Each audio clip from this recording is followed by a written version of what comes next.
What is happening out there, Roto Scouts baseball fans? Welcome to a Friday show, gang. Good to see everybody here.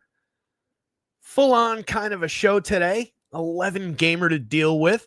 Starting up at a reasonable hour. We've slipped kind of, we were doing shows at around 3 earlier in the year, and I was saying at that point that I wanted to do them earlier in the day, and we seem to have slipped back toward 4 o'clock lately. We'll try and work on that a little bit going forward, but plenty of time to get through this one. Much more full, complete, deep slate today as compared to yesterday. That little 3-game broken up weird mess of a day that we had to talk about yesterday morning. Popped up a quick show yesterday for that one. Seems like all went pretty well. I only threw in one lineup on that mess. I wasn't really that interested in playing. But just to get us started. 1 second here. Forgot I was going to do this. Just to get us started here, a couple quick congrats are in order. You guys see that? That's from our Discord. That was yesterday. That was who was that? That was Tall Tale's lineup. So Tall Tale took down first place for $750 and a $25 entry on the single entry skipper on DK. Looks like a fourth place in the $15 2K to first place night slate. Not a bad little night there. We also had the Hall of Fame game yesterday. First game of the NFL preseason. Threw up projections late in the evening or late in the afternoon. I threatened to do it when we were talking about baseball in the morning. Didn't get to it all day. And then around like 5 o'clock, 6 o'clock, I was like, you know what? I kind of want to put projections up for that. No promises about the rest of the preseason. We started out well. A little casher there. Profit, as Go Blue says. Couple few entries. Made himself some money. Nothing crazy, but, solid little night on a pregame slate. And then a biggie. Jamrock came through on the baseball slate over on FanDuel with a third place. Said he missed first place for $10,000. I guess that's the $3 entry contest. That's a great little contest. But took down third place. $2,000 on his $3 entry. Solid looking lineup. Love to see it, gang. Congratulations to all the winners. And then we got my pitching game logs down here. But congrats to all the winners. Great way to get started on the show. Really makes me feel good when you guys send those through. So like I said, nights where I'm winning, nights where I'm not winning. Love to see you guys doing well out there. So it really helps me feel good. Anthony Taylor here, he says, see, why did your Yanks drop Stroman? Because Stroman is terrible. I was saying the other day that was going to be Marcus Stroman's last Yankees start. Kind of surprised they didn't pick up a starter at the deadline. Brian Cashman acquired one out of every 3 relief pitchers in the major leagues, but did not add a starter. I was expecting Merrill Kelly, maybe Sandy Alcantara. But yeah, they cut bait on Stroman anyway. He's just been bad. I mean, that's what it is. He seems like a fired up, like really wants to win, hardcore competitive kind of a guy, like the guy in a lot of situations that you would like to have in your clubhouse. But he's also got a reputation for when things don't go his way as far as like what he thinks his role ought to be, does feel open about speaking his mind, let's say. Not a bad thing, but also can rub people the wrong way in the clubhouse. I think a little of that was going on with the Yankees over the last 2 years. So I think he was just a little abrasive as far as management was concerned. I don't think problematic with the guys in the clubhouse. I just think the way he bounced off management was kind of an issue. So some concerns about that from a guy who's just not pitching well. Easy to cut bait. But yeah, we got to figure out what the hell they're going to do there. Seems like they maybe have a little something in Schlittler. Will Warren's obviously been tremendous. We've got Fried and Rodon. So, 4 going into the playoffs is all right. But I'd really kind of wish they had shortened that up a little bit. Maybe they've got something in the works for, waiver trades and everything.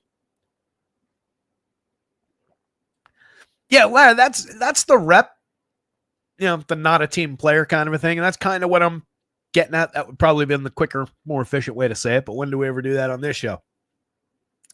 Anyway, it's going to be a fun one. It was a wild trade deadline yesterday. We lacked the crazy, crazy blockbusters, I think, on deadline day. Took care of some of those prior to deadline day. Some big players definitely got moved. But it was just wild with the number of trades that were made. A lot of teams just moving pieces around, the secondary pieces, relief pitchers, backup infielders, role players. Really, really interesting that a day that way. A lot of teams just trying to win in the margins. Liked it a lot. A lot of new players and new places to talk about as we go through this one. Should be an interesting slate. As I was saying, a lot more to work with today, for one thing. Nice deep pitching slate. Got some good prices on some effective pitchers in good spots or gettable spots. You've got some reasonable options down the board. Wouldn't completely stun me if a guy like Jansen Junk had an okay day for 6,300 against the Yankees. Tyler Anderson against the White Sox. Jack Leiter even against that ridiculously good now Mariners lineup. Jacob Lopez against a greatly diminished version of the Diamondbacks could be a little bit frisky there. Matthew Liberatore for 66, not uninteresting. So there's a lot to work with on this board. Very few spots that are just coming off the board. Antonio Senzatella. Maybe Andrew Heaney. Coors Field game. We've got Coors in play. We've got that ballpark out in Sacramento in play. Decent looking day for offense. Let's get into the run board. You can see the two monster totals there, but two pretty big ones there, and even that diminished Diamondbacks team still coming in at nearly a 5-run total and one of the more highly projected teams of the day. But up the top, the Royals and the Blue Jays, 366 implied total on the Kansas City side. They're going up against Kevin Gausman. It's Michael Wacha on the bump for the Royals. Two usable starters. The Blue Jays offense has just been excellent lately. They're pulling a mid-4s implied total that probably keeps us mostly unenthusiastic, at least, about Michael Wacha and his upside. Gausman's the more interesting of the two pitchers, but going up against a low strikeout, high-quality, heavy hit tool Royals team, you can see the downside of that as well. And Gausman, when he slips, can sometimes slip pretty bad. He has been pretty good throughout the season, though, and spiked a couple very nice games through the season. So definitely in consideration. The Twins and the Guards, a 3-4 were 2 implied total for the Minnesota Twins, or this version of the Minnesota Twins. They were the most active team on deadline day, I want to say. Traded away all but 2 of their contracted players for next year, I believe is what I saw. Obviously, there's some guys, that going into like arbitration years and stuff like that. There's more guys on the 40-man, but they traded a large portion of the guys they had under contract. Carlos Correa back to the Astros. Several of their relievers. Johan Duran's going to be the new closer in Philly. Griffin Jacks went to Tampa Bay. They picked up Taj Bradley. Taj got sent down to AAA in the Twins organization. So totally reconfigured Twins team. Mid-board. They've got Joe Ryan on the hill. They're facing Gavin Williams. 2 very effective pitchers. Ryan, the more established between the two. Facing a similar matchup, there's plenty of strikeout available for him in the Guardians. They're relatively non-threatening. They're pulling a 3.66 implied total. So we like the upside for Ryan, and I think you can use Gavin Williams just as much coming back the other way against a diminished version of the Twins. Gavin, when he's good, is really, really good and has the potential to be among the best in baseball over the next few years. He is that kind of a young pitcher. So major upside there, 7-run game.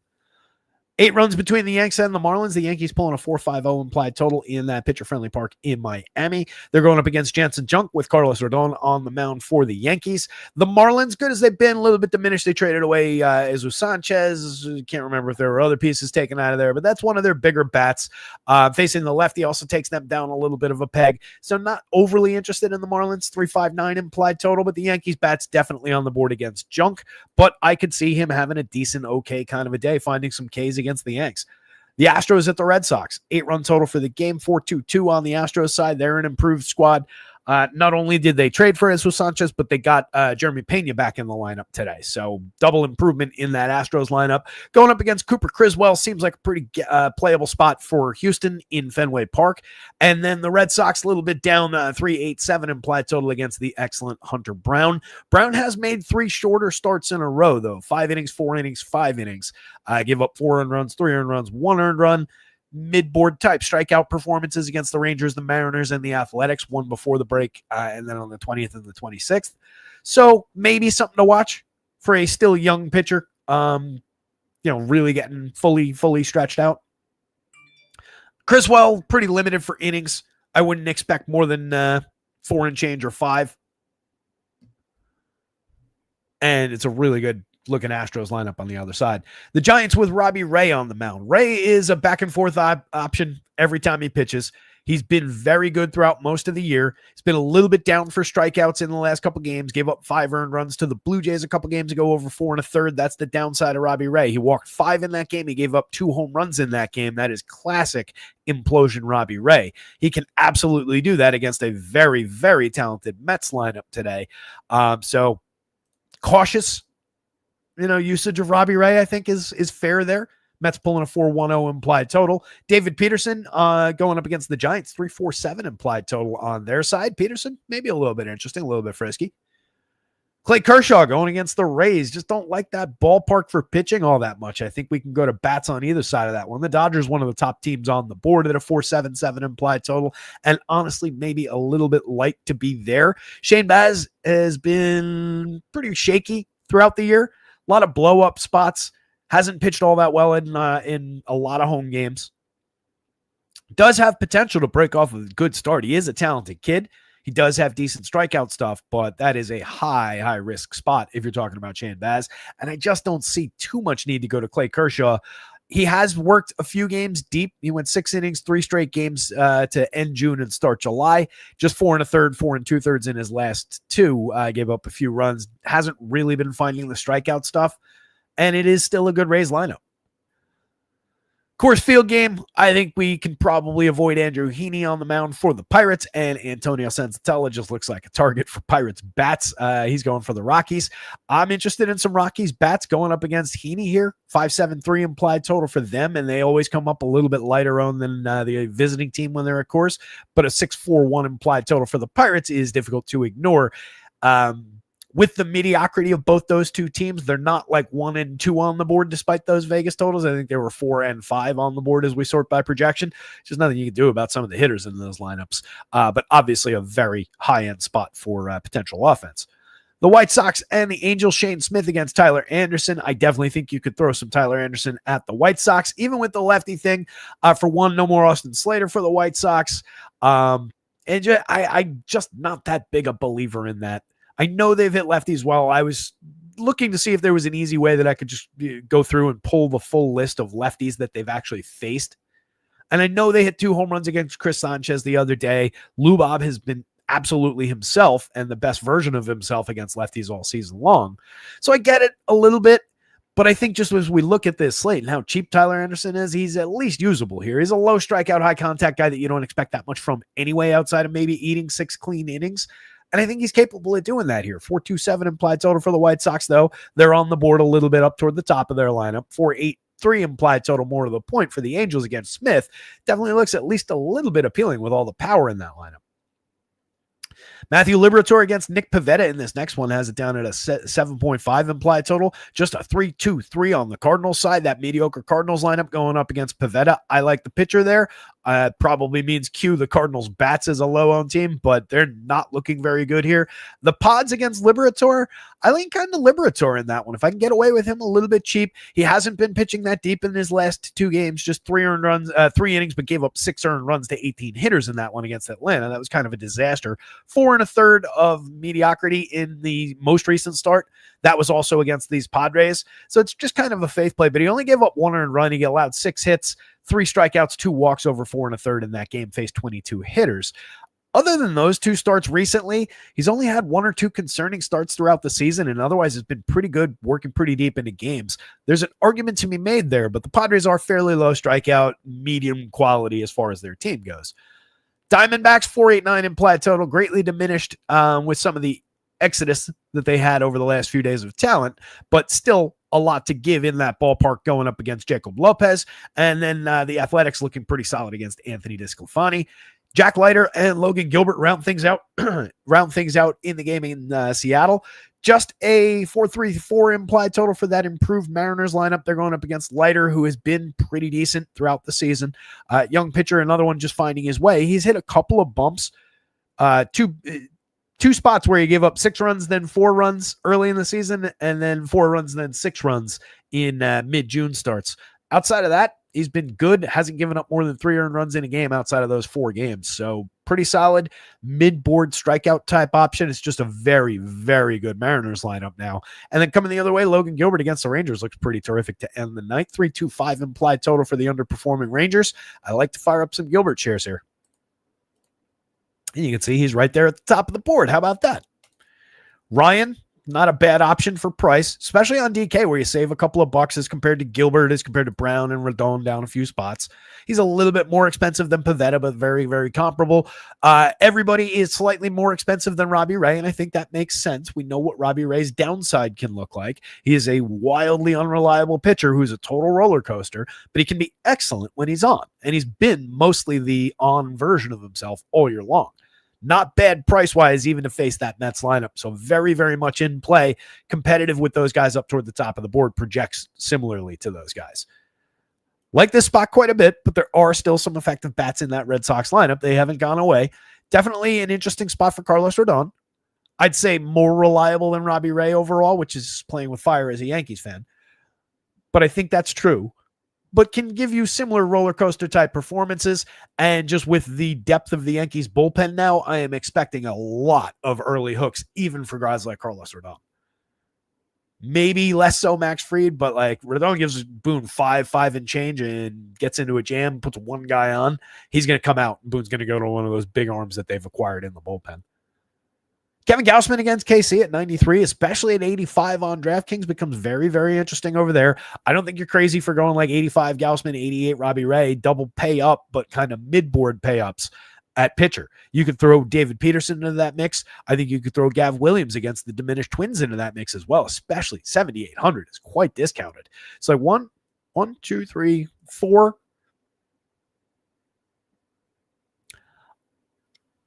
It wouldn't be completely nuts to put Liberatore in that group as well.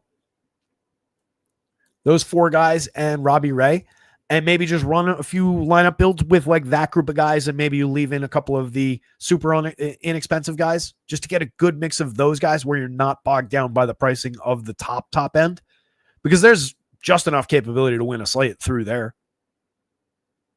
Obviously not ceiling for ceiling, but ceiling for median, ceiling for reality. Baz just a high danger spot at 84, 8,000 against that Dodgers team. I really don't love that spot in that ballpark. Lopez, I think, maybe could get you there. He does have good strikeout stuff. That is a diminished version of the Diamondbacks. Interesting enough price-wise. Waka against Toronto, inoffensive option. 79, 75, reasonably priced. It's just a low strikeout, excellent Blue Jays lineup that's been the best team in baseball since like mid-May. Lighter for 68 on DraftKings is a bargain, even against the very, very good version of the Mariners. Should find 6-7 strikeouts if all goes to plan. Have a decent day. 86 on FanDuel, I think, reflects the talent, but maybe a little bit off price-wise as compared to a lot of the rest of the board and given the matchup. Again, this one, it's not pretty, but it's very inexpensive. And as much as the White Sox have been good against lefties this year, and as much as Tyler Anderson is not an overly high-end lefty, I'd much rather have, say, Clayton Kershaw there, Andrew Heaney maybe. I do think it's usable. At those prices, I think you could throw that dart. Kershaw against the Rays, a little bit threatened there, but definitely cheap. If he finds a decent form, you've got something on your hands. Junk against the Yanks, just need to exploit their swing and miss nature. Could have a decent day at 6,300. Probably playing with fire a little bit if you're going to him at 77 on the FanDuel slate. Smith against LA, just with the power that they're showing, and he's not really discounted on DraftKings at 7,600. I don't see that much need to go there outside of maybe finding your way to a few swing and miss opportunities. Heaney's a no, Disclafani's a no, Criswell and Senzatella are pretty hard no's. Out of all those guys, it probably is Heaney at 55 in Coors Field. That's the most playable, which says quite a bit.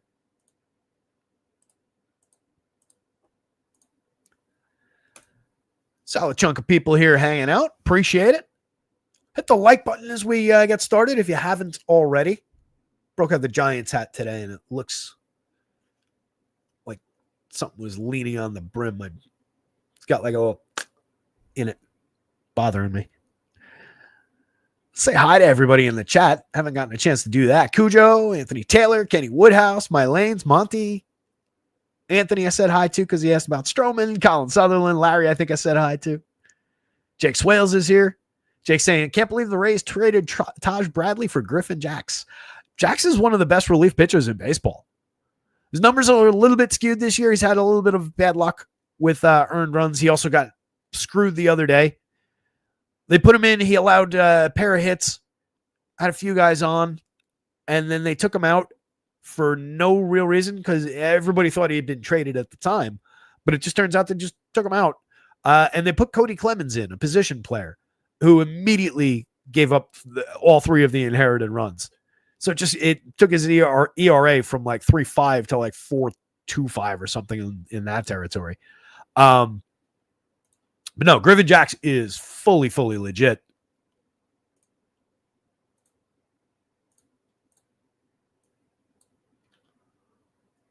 Boom. Stuff plus 109, location plus 122, pitching plus 131. Literally third best number in baseball. This is among all pitchers. When we're just talking about the nature of how they pitch, how they hit targets. He's got phenomenal stuff. It works really well. Just run into a little bit of bad luck this year. But that's to me, that's a really good pickup. I'm not a big Taj Bradley fan. So I think adding a reliever like Jax, pretty solid. I don't know what his contract looks like, though. Who else did we not say hi to? John Hounds is here. Cubs win. Larry saying if the Rays give up on a guy, I think they did that before, sell the team. They don't have a Jeter Marlin situation. The Rays are a sharp organization. So to your point about if the Rays give up on a guy and also when the Rays bring guys in, like they brought in Hauser from the White Sox. Thought that was a really interesting pickup. John Hans is saying the Pirates are dead last in the league in ISO and WOBA against right-handed pitching. Yeah, the Pirates suck. They've been a team we've been targeting with pitching all season long. That's why I said they're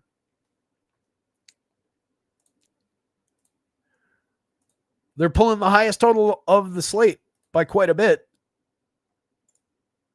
And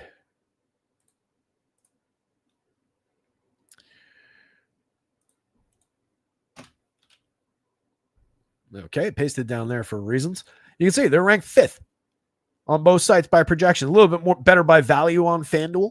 They only ranked 9th by home run upside. I'm sorry, that was the Rockies. They're ranked 4th, the Pirates. 1st by value, 4th on DraftKings, 5th by value over there. Just 21st by home run potential. 1st in Vegas projection. And that's me giving them a little bit of a goose to put them in a correct spot, in my opinion, on the board. But a few teams pulling higher numbers. That other ballpark playing bigger, Arizona and the Athletics. The Dodgers in that Tampa Bay ballpark playing bigger. So yeah, that is an impact of those two teams just being bad. Coors Field can help, but only so much. So that's your stacks board. That's behind the paywall over at rotoscouts, rotoscouts.com. Access to that, all of the projections here, a game-by-game snapshot that is all of the information that you're looking at right in front of you on your screen right now is now available in the same subscription. Home run picks, including my home run pick of the day, as well as one from every single team. Projections. What else did I forget? Power index. NFL is right around the corner. We had the first preseason game last night, had projections up for it. No guarantees about preseason projections. That was bonus content last night because I was here and because it was one game and I could do it. If we got multi-game slates with all these, it took me like 2 hours to get that together last night, just with like, who the hell is even playing? Who are these guys? How do I even project it? I was using averages and then just guesstimating at playing time. It seems like we did all right, but no promises on that. But that'll all be available to you, and every single regular season game, main slates, individual games, bizarre games in the morning, London and so on. Every single one of those projected the same, under $1 a day. Get you access to anything that hits that website. NBA and NHL not too far in the distant future. The Royals a 3.66 implied total against Kevin Gausman, who comes in with a 3.82 ERA, a 3.91 xFIP, 24.5%. Strikeouts, a manageable walk rate, a 12.8% swinging strike rate. Mediocre numbers as far as the contact goes. These are all fine, but not good. 3.01% home runs on all those fly balls that he allows is about right. Gausman is a capable pitcher. He comes in right around a decent projection, couple spots removed from the top of the board, but not far off. It's just a low strikeout Royals team, 18.2% this year, 18.6 last year, 19.5 the year before. Realistically low. They've added Mike Yastrzemski to this lineup. They added Randall Grichuk last week. So a couple interesting pieces. It's a very high-end veteran lineup up and down. Believable that they could get to Gausman on the wrong day, but I think we lean Gausman a little bit in the head-to-head here. I do think you could draw Royals bats against. The Blue Jays bats are probably the more interesting of the two. They've got the addition of Ty France in the heart of the lineup now. Loperfido moving up the lineup. George Springer went to the IL. That's something to remember about this. I knew somebody was missing up there. So you do have one of their bigger bats out of the lineup today. That's important. Hopefully it gives the Yankees a little bit of a window. But it's still very high quality. From there through there, Ty France is at least capable. Dalton Varsho's back in the lineup now. He's got a decent bat. So it's a very usable up and down Blue Jays lineup. Facing Waka, who comes in as a mid-board type pitcher. 3.53 ERA, but nearly a full run higher in the xFIP, 4.40. 10.8% swinging strike rate is not bad. 18.4% strikeout rate, not bad. Doesn't really give up much power. Induces weak and medium contact with a 32.9% hard hit rate. 87 miles an hour of exit velo is exceptional. So the 2.24% home run rate is entirely believable. It does knock the Blue Jays' power output potential down slightly. But I think in that matchup, I prefer the Blue Jays bats a little bit to Waka. Both things very, very playable. If we go to the Royals, up top in their lineup, 35-27 for Jonathan India, especially with the multi-position on FanDuel. It's been a bad season.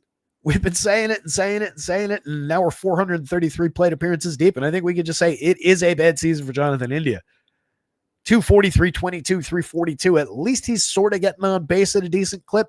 Doesn't really strike out, still draws walks. He's been moderately effective in that leadoff role, but nowhere near, I don't think, what they imagined, nowhere near what I was envisioning when they picked him up to play that part. 55-36 for Witt is a good price. 15 homers, 28 steals, a 122 WRC plus, carrying a 204 ISO, 12.6% barrel rate. He's just a star at shortstop against a gettable enough pitcher. If you're leaning Royals, or if you're just looking for a star caliber one-off at shortstop that'll probably be a little bit lower owned than just his standalone talent dictates, Bobby Witt's your guy. Vinny at 39-32 makes for a very nice pairing with Bobby Witt. 9.4% barrels, 43.3% hard hits. The barrels are up a couple of points, and important points for him for everything that he does. That's led to a little bit more power and home run output. 177 ISO needs to climb a little bit, but a 110 WRC plus. He's hit 18 homers. He's just been excellent, basically outside of that first month all season long. Easy option to get to. A lot cheaper on DK than that 32 on FanDuel. Michael Garcia at 44.31, a very playable piece. Slumped a little bit, dropped down to like 290s, back up at 301, 358, 472 after a hot couple of weeks. 10 home runs, 19 stolen bases, a 350 xWOB under the covers, 127 WRC plus. Kid's just good. Third base and shortstop eligible, third base, second base, and outfield eligible on FanDuel. A lot of flexibility there. Sal, 4,000, 3,100, has 18 home runs, up to a 202 ISO. The power output finally caught up to the contact he's been making all year. It's starting to look like a decent Sal season. 25 home runs is in the cards pretty easily. Mike Yastrzemski, the new pickup, 35-26, has 8 home runs. Solid contact, but down a little bit from him, I think is fair to say. 7.1, 39.1% hard hit, not impressing anybody. Those are down from his previously very good hard hit and barrel rates. A lot of walks, medium strikeout. It's an interesting enough player. He does get on at a 330 clip this year, just a 97 WRC plus, but one to watch in this lineup. Could bolster them a little bit. Randall Grichuk's always been a capable right-handed bat. He's hit 20 home runs in multiple seasons. He's got 8 this year, 202 pretty mediocre plate appearances for him, but still carrying a 218 ISO, a 349 xWOB on 14% barrels, 51.3% hard hits. That is an interesting player. Adam Frazier, Kyle Isbell, more kind of mix and match pieces. Both like 250-ish hitters. They can get on base. They can each hit you an unexpected under-owned home run or steal you a base. More likely to steal a base, correlate, score a run for you than anything else. They're just cheap filler at the bottom of the lineup. The Blue Jays with Nathan Lukes off the top. He's slashing 255, 342, 407. His career runs 10% better than average. 9 home runs and 269 chances in spite of pretty mediocre, pretty weak 5.4% barrel, 35.3% hard hit, but very low strikeout, high walk rate.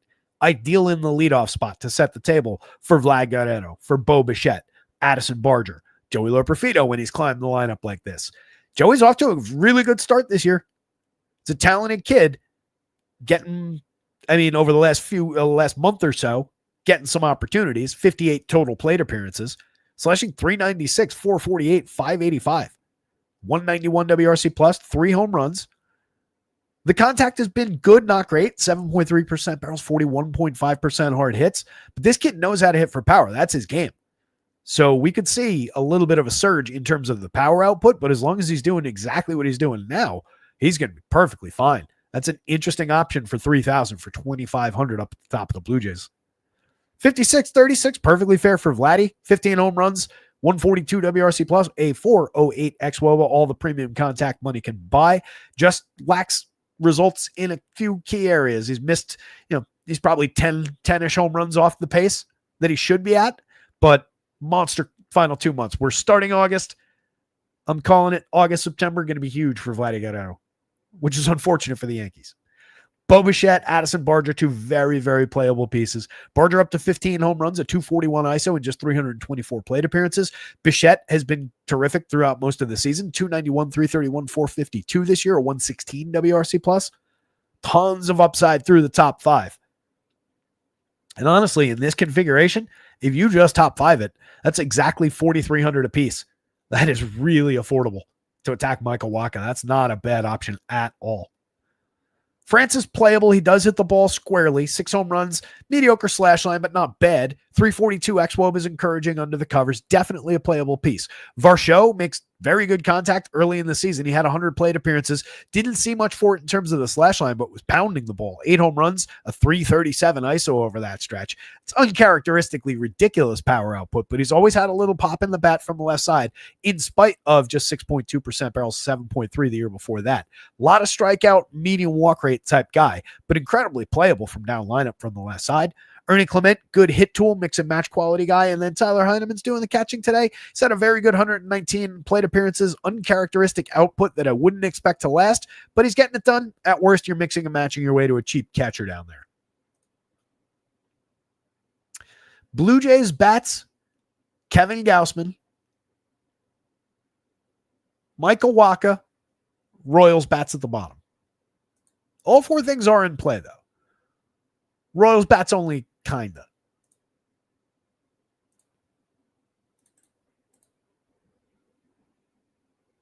Oh, Locklear's in the lineup? Love that.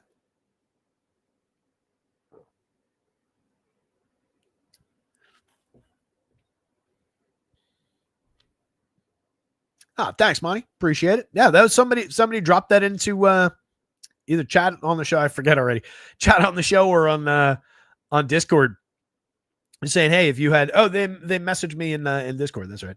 And they just said, hey, if you had provided access to your sheet here with all the stats, it would give us a lot of value. And I said, well, can't give you the sheet. Can't give you the full Excel file. For one thing, it's a giant file that would be a pain in the ass to upload and download from the site. But then I'd have to teach everybody how to use it, which I can barely do. It's so broken and silly as far as just not broken, but like where you have to do everything, the things that you have to do 2 or 3 times in different spots to make things work. It's a nightmare.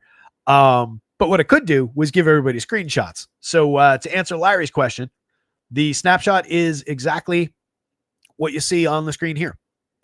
It's done when I put the projections up. So a lot of times you're working with the projected lineups, but I just take a screenshot of exactly this information, that full stretched out screen. It doesn't, go all the way over and include the previous years, but you get all the stats, all the projections, the home run model numbers, everything we talk about on these shows is yours for every single game, all just right in a row. That's under $1 a day, along with the projections, the home run model number, et cetera, et cetera. Let's keep talking about the baseball of it. John Hens is saying 25 on DK. That's a great price. Tyler Locklear can hit. That kid just needed an opportunity. I'm kind of excited that he went somewhere that's just going to play him. Another good pickup by EMAC. He picked Tyler Locklear up in our trade that everybody was complaining about in the Dynasty League. So now he's got Locklear out of that. He got Lubob out of that, who has been picking things up recently. Lubob shockingly didn't get traded. Who else did he get in that trade? Got some other good pieces. Will Warren. We'll see. My team needs to hold on. Been ugly week without Aaron Judge. Anyway, you're not here to hear about that. The reconfigured Minnesota Twins. Alan Roden's an interesting bat, hitting second, 2,300, 2,100. Talking about young hitters with maybe a little something that people aren't going to be paying attention to in an excellent spot in the lineup at a very cheap price. That's not bad. Roden's got a very strong hit tool. He's not a big power bat, but he's one of those guys that it's 15 to maybe 18 home run, developing power kind of a guy that wouldn't surprise if he became, say, a Randall Grichuk type power hitter. But a really, really good advanced hit tool that has not come through at all over 113 plate appearances. Last season, he didn't get up last season. I thought he had made a cup of coffee last season. But 113 pretty mediocre plate appearances so far. Low strikeout, medium walk, but an interesting hitter if you're going in this direction for some cheap Twins. They're facing Gavin Williams, though. He comes in with a 23.1% strikeout, 3.51 ERA, a higher but not terrible 4.30 xFIP. His big problem is this 12.7% walk rate. He induces a 12% swinging strike rate to offset some of it when he gets in trouble. He can punch his way out of jams, but we need to cut that down pretty dramatically. We need to add a little bit here, especially based on that. A lot of premium contact allowed, but only an 11.4 degree average launch. Non-tragic as far as the home runs, 3.18% home runs. He can get got, but he's also very, very good. I like his upside going up against this version of this Twins team. Roden in 142 AAA plate appearances for Toronto this year as a 25-year-old, 331, 423, 496 with a 150 WRC plus, 3 home runs, 4 stolen bases. Last year in 530 chances from AA to AAA, basically half and half, 16 home runs, 14 stolen bases, 293, 391, 475 with a 138 WRC plus, 14.2% strikeout, 12.1% walk, a 182 ISO. This is what I mean. Kid's an interesting hitter. That's Alan Roden. Austin Martin's the other one I need to pull.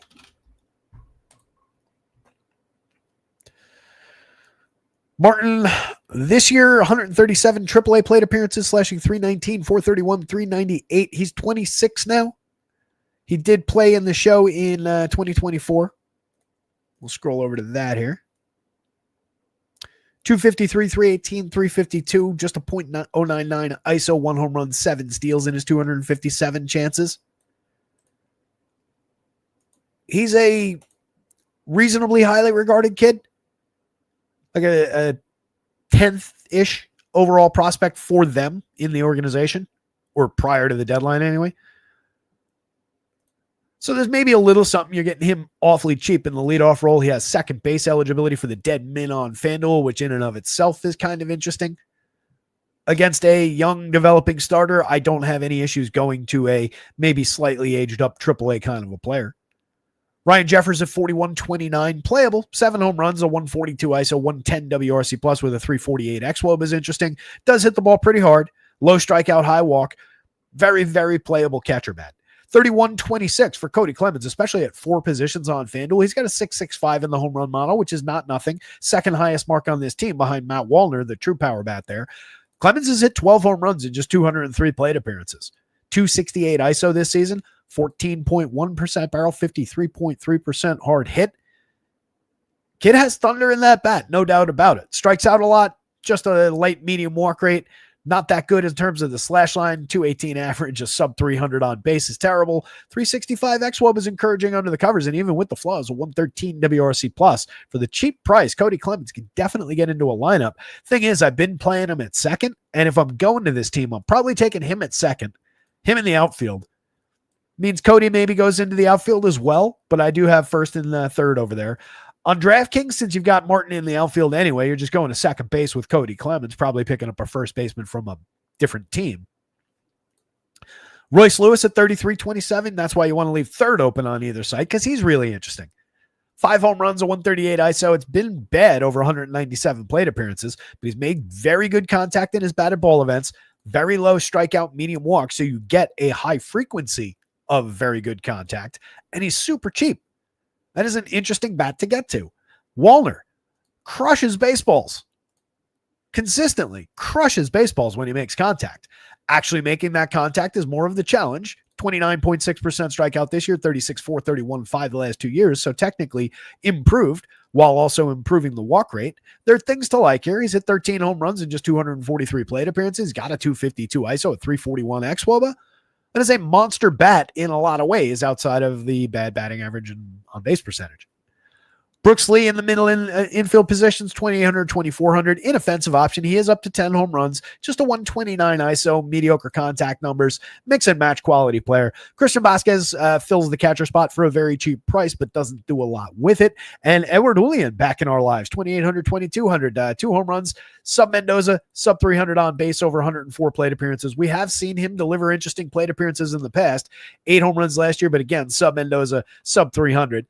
2 years ago, 16 home runs while slashing 263, 381, 459, and creating runs 36% better than average by WRC+. Where the hell did that guy go? If that guy shows up, that's an interesting piece. Yet another second baseman on this team. 11.1% barrel, 41.3% hard hit. Has never really stopped hitting the ball hard. A lot of strikeout. Okay for walks. It's a playable piece. What is the best way to put this team together on DraftKings? So I'd say one... Definitely Cody, Royce, Wallner. So now I got outfield, second base, third base. I don't really want Brooks Lee. I don't really want Vasquez. I'm tempted to say Julian and then just play Cody Clemens at first. But you could also just go to Austin Martin up there for cheaper, which is probably the move. So all 3 outfielders, second base, third base, and it costs me $2,900 a piece, $2,860 a piece. That works. They are not off the board. 342 implied total is not great, but they're very, very cheap.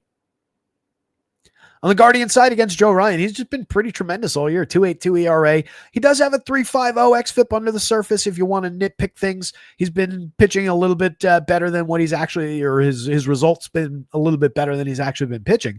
But one of the better available strikeout pitchers with a 28.9 against just a 5.1% walk rate. Sub 1 whip, 12.3% swinging strikes. Nothing really not to like of Joe Ryan outside of maybe that 10.9% barrel, 40.3% hard hit, and 90 miles an hour of exit velo on the nose. Each of those is over or at the threshold. We're a little bit light on those home runs. Should probably be somewhere right around 4%. So some of the overperformance is kind of reflected through that as well. But overall, 97 works as a price on DraftKings to attack a Guardians lineup that is at best middle of the road, that does have some strikeout available for them. They didn't end up trading Stephen Kwan, so they still have that premium hit tool up in the top of the lineup, the very, very low strikeout option. They didn't obviously trade Jose Ramirez. He's also super low strikeout. Everybody else in this lineup is pretty gettable.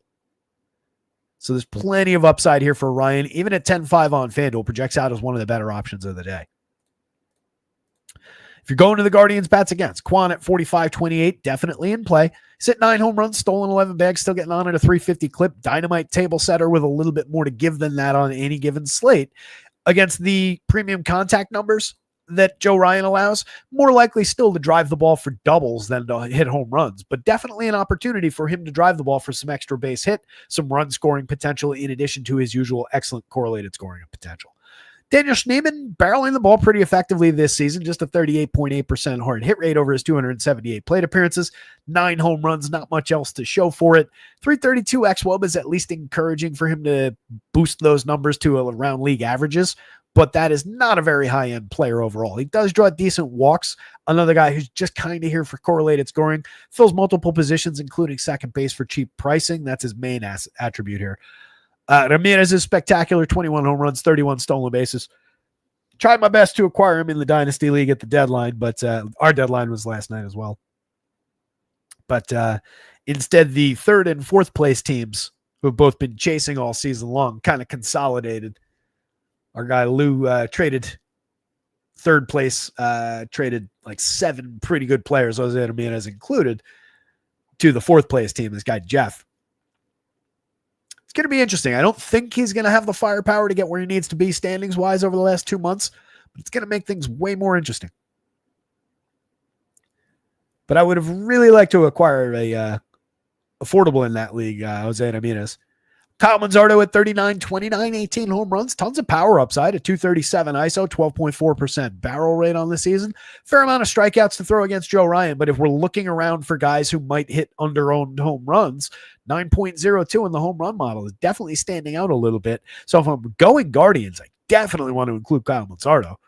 Ano Martinez at 35, 3,000, 9 home runs for him on the season, a 151 ISO, just a mix and match quality player. And we kind of start a string of those. Gabriel Arias has at least hit the ball pretty consistently hard, fills multiple positions on FanDuel at a cheap price, just a shortstop on DraftKings kind of diminishes the upside. 7 home runs at 234, 294, 381 slash line, and 89 WRC plus. Nothing really to see here. Carlos Santana in probably his last full season, 11 home runs, a 116 ISO, 91 WRC plus. He's just kind of gone by the wayside. Bo Naylor is a mix and match quality catcher. Can't hit for average, can't really get on base reliably. Hits a occasional home run. 11.8% barrels resulted in 11 home runs and a 197 ISO. We're just looking at him for a little late lineup power. Brian Rocchio, mix and match quality defender at the bottom of the lineup. I would say Joe Ryan, Gavin Williams, Twins bats, Guardians bats.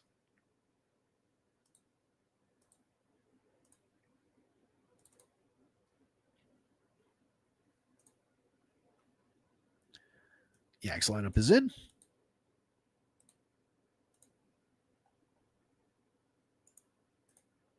Come on.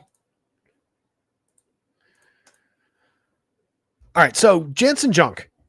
3.28 ERA, 3.69 xFIP over his 7 starts, his 60 and a third innings, 18.3% strikeout against the just 2.1% walk rate is, obviously not a great individual strikeout rate, but as a strikeout to walk ratio, that's actually pretty tremendous.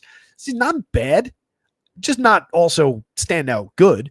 9.7% swinging, 24.6%. There's nothing special here. That's a very good whip, partially based on that. Not giving up many barrels, but giving up plenty of hard hit and exit velo on a fly ball trajectory kind of scares me. 0.41% home run. I'll tell you for sure he's gotten pretty lucky to be at that number. Yankees could change that in an awful hurry. Hasn't given up a home run since June 26th. Made 5 pretty effective starts. Last time out, 5 innings, 3 earned runs, 5 strikeouts, 8 hits against the Brewers at Milwaukee. His worst start in this stretch was the one before that one. Came against the Royals, 5 innings, 4 earned runs, 6 runs total on 6 hits, just 1 strikeout, 1 walk. A 2 strikeout game against the Orioles, but went 7 innings, just 5 hits, no runs. That's a fairly effective start at 6,300 on DraftKings. 3 strikeouts, 2 walks, 1 unearned run allowed on 1 hit in the start before that one. That was at Cincinnati in that bandbox. That's also a very effective start for 6,300 on DraftKings. 7 strikeout game against Minnesota over 6 innings. Gave up just 2 earned runs on 6 hits. It's a pretty decent stretch. Not a monster upside guy. I'm not that interested at 77 on FanDuel. But over here, that's at least somewhat compelling. Yanks have a 24.5% strikeout rate. A lot of swing and miss. It's bolstered a little bit by the 13-1 and the 18-3 there. Basically, everyone else in this lineup, mid-20s or higher. Could be an okay, sneaky kind of a day for Jansen Junk. Find a 1-in-5 strikeout. Don't walk anybody. Continue getting lucky as far as power goes. Rodon on the Yankees side, just one of the more appealing pitchers of the day going up against the Marlins. As frisky as they've been, they're a little bit knocked down by the loss of Jesus Sanchez. There are still quality bats in this lineup like Xavier Edwards, Agustin Ramirez, Heriberto Hernandez, Kyle Stowers a little bit further down the lineup. Even a guy like Dane Myers has been somewhat interesting. Otto Lopez has been kind of interesting this year. So I think they are a playable team. We've talked about a few teams in the mid threes that are loosely playable, like the ones in that last game and these Marlins, but I lean pretty heavily toward Carlos Rodon here. 3.18 ERA, 3.66 xFIP on the season, 12.9% swinging with a 30.5% CSW, nearly a 28% strikeout rate. Hasn't been bad for power and premium contact, also hasn't really been good. This is an entirely believable home run rate, but this is not one of the best home run hitting teams in the game. So I like the upside for Rodon in a pitcher's park here. If we're going to the Yankees, bats at a 4.50 implied total. They're one of the higher ranked teams on the board. I think there were a couple spots just below the Rockies, I want to say. Yep, just below the Rocks. 6 across the board, 6s and 7s, 5th by home runs, slotting in right about where they belong today. Still no Aaron Judge, but hopefully back on the 5th as planned. But a very good lineup overall, just up and down. Everybody in this lineup can hit at least a little bit. Got multiple guys in the mid-teens for home run power. You've got a lurking monster in Giancarlo Stanton. Trent Grisham's been really effective in the leadoff role. He's got a 350 on base. He's also hit 18 home runs this year. 211 ISO, 128 WRC plus. The idealized version of Trent Grisham continues to come through to this team. Jason Dominguez at 3,800, 3,100. Really low price for a kid slashing 259, 334, 405 with a 107 WRC plus, nearly a 50% hard hit rate. 10% walks in his first full season. That's just a cheap price on DraftKings. 31 on FanDuel is a little bit more correct. Cody at 53 at 36, 20 home runs on the season. Tremendous slash line, a 133 WRC plus. It's up to a 231 ISO. That's on just 7.7% barrels, 39.3% hard hits. Those numbers are up for him over the last couple of years, and he's still super low strikeout, medium walk. So you get a lot of good contact, and he's just found good results with it. Stanton makes contact like few others in baseball, full stop. 8 home runs, a 243 ISO, and 123 plate appearances. This is premium Stanton. Get him while he's still cheap. 43 has not come up on DraftKings. 32 has not come up on FanDuel. Jazz Chisholm at 51.37, 18 homers, 14 steals for him, a 230 ISO, 127 WRC plus. Goldie at 38, 3,000, another cheap bet. He's slashing 282, 338, 417 this year. He's got a 109 WRC plus. We're not that concerned about the lack of power when he's just a consistent on-base run creation machine, a guy who can knock players in, doesn't really strike out, medium walk, so a lot of decent bat on ball. It's an excellent option for those prices. Ryan McMahon remains really cheap. He's been on a roll as a Yankee. 227, 326, 408. On a roll doesn't actually mean anything, but it's nice to see him start strong. 12.7% barrel, 49.6% hard hit, and those are not uncharacteristic numbers for this hitter. There were questions about what was he going to look like not in Coors Field. He's not been a historically great road player, but we've seen that with a lot of guys. Playing your home games in Coors Field can screw you up when you go out on the road. So we've seen guys normalize that immediately after leaving Coors. This is just small sample happenstance so far in his week-long Yankees career, but it is a good bet. High strikeout, high walk, 3 true outcomes type guy. For those cheap prices at third base, hitting lefty against Jansen Junk, I like the upside. Anthony Volpe, as bad as he is, 16 home runs, 12 stolen bases, a 197 ISO, not uninteresting for a cheap shortstop, 37, 3,000 across sites. Somebody was tweeting it yesterday. He's got more home runs than a bunch of name brands like Vladdy Guerrero's one behind him, I think, and a couple other guys. But he's not a good player, but he's a playable DFS option. Austin Wells at 34, 3,000, 15 homers out of him, a 215 ISO. Kid's just a good power bat at the catcher position. You can take or leave his pretty bad on base and average and everything. His 89 WRC plus is just 302 xWOBA, but he makes tremendous contact from the bottom of the lineup as a low-owned catcher. If you are choosing to draw Marlins against Carlos Rodon, I would say Xavier Edwards is a high priority item. 294, 359, 365, just an excellent table setter with the ability to steal bases, which is not nothing here. I think that gives you a little bit of bonus potential. Agustin Ramirez, a $3,900 catcher where you have to play the position, is drawing a 9.34 in the home run model today. Kind of significant. 214 ISO, 15 home runs out of him. Excellent premium contact numbers. Eddie Berto's also made tremendous contact so far. 113 plate appearances out of him. He's been fantastic. 311, 363, 505, a 141 WRC plus. This is part of why they've been really interesting over the last 2 months. Otto Lopez at 34, 28, 11 homers, 10 steals. Who saw this coming? A 360 xWOBA from Otto. He's got more to give than what he's already done this year, and he's already outperformed what I thought his talent was. 8.3% barrels is kind of interesting. Mediocre as far as hard hit goes, but low strikeout, medium to high walk. Not a bad option if you're already going to Marlins. Not necessarily a compelling reason to go to them, but he's very, very cheap. Dane Myers at 3 at 2,400, slashing 254, 302, 350, and 82 WRC plus. Mix and match quality, just another outfielder type guy, but a little bit of stolen base bonus. Little upside there. Also, capable of hitting the ball hard. Probably one of your lower owned mid lineup Marlins. Stowers at 53 at 33 across sites, 23 home runs. What's his lefty? All 23 of them have come against right-handed pitching, but I will throw in against lefties in 84 plate appearances this year. He is slashing 288, 369, 370. He just loses all his power, but he's got a 111 WRC plus, just 17.9% strikeout, 9.5% walk as compared to 30.2% strikeout and 10.7% walk against righties. So he hits for a lot of thunder against righties, but strikes out a ton against lefties. He actually hits for average, gets on base, and doesn't really strike out. So he's just completely different, but he's still very, very interesting. And if people avoid him because he's expensive, because of perception of underperformance against lefty-lefty situations, fire away if you're going to the Marlins. But he's less of a reason to go to the Marlins than he would otherwise be against a righty. That's your wrinkle. Eric Wagaman at 25 at 24 across sites, 5 home runs, pretty bad year overall, 71 WRC plus. Javier Sanoa at 23, 22, multi-position eligible on both sides, pretty uninteresting down lineup for him. And then this Jacob Marisi guy's left-handed, and that's all I really know about him. He is not available on either slate, but I put him in so that he would project. Carlos Rodon, Yankees bats, Jansen Junk, Marlins bats. Oddly, again, all 4 things in play. Everything from the Marlins a lot lighter, though, just kind of loosely on the board.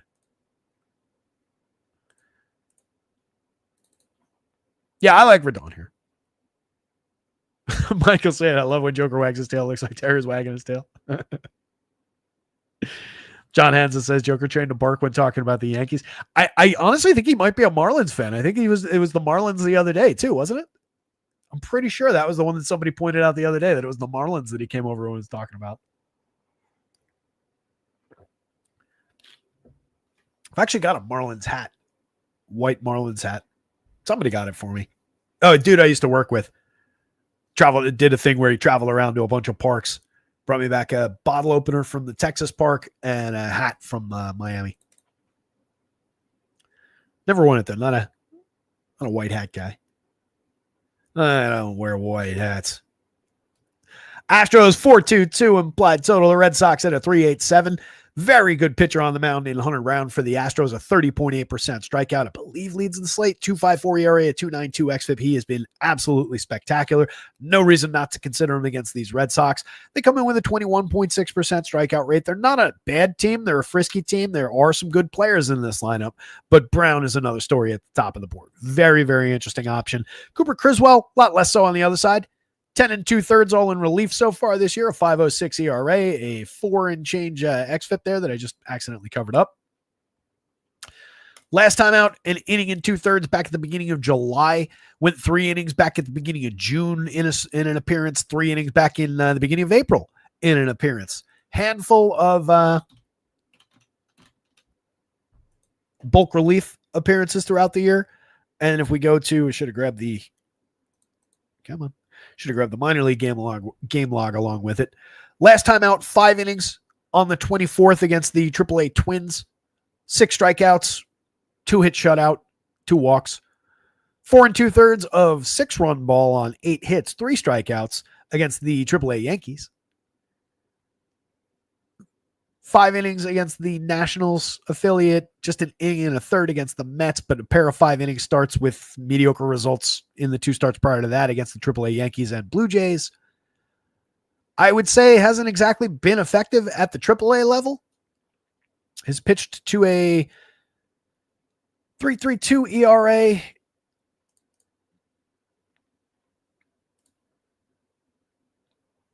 .332 ERA, a 3.74 xFIP in his 13 AAA starts this year, carrying a 25.5% strikeout, but a 9.3% walk.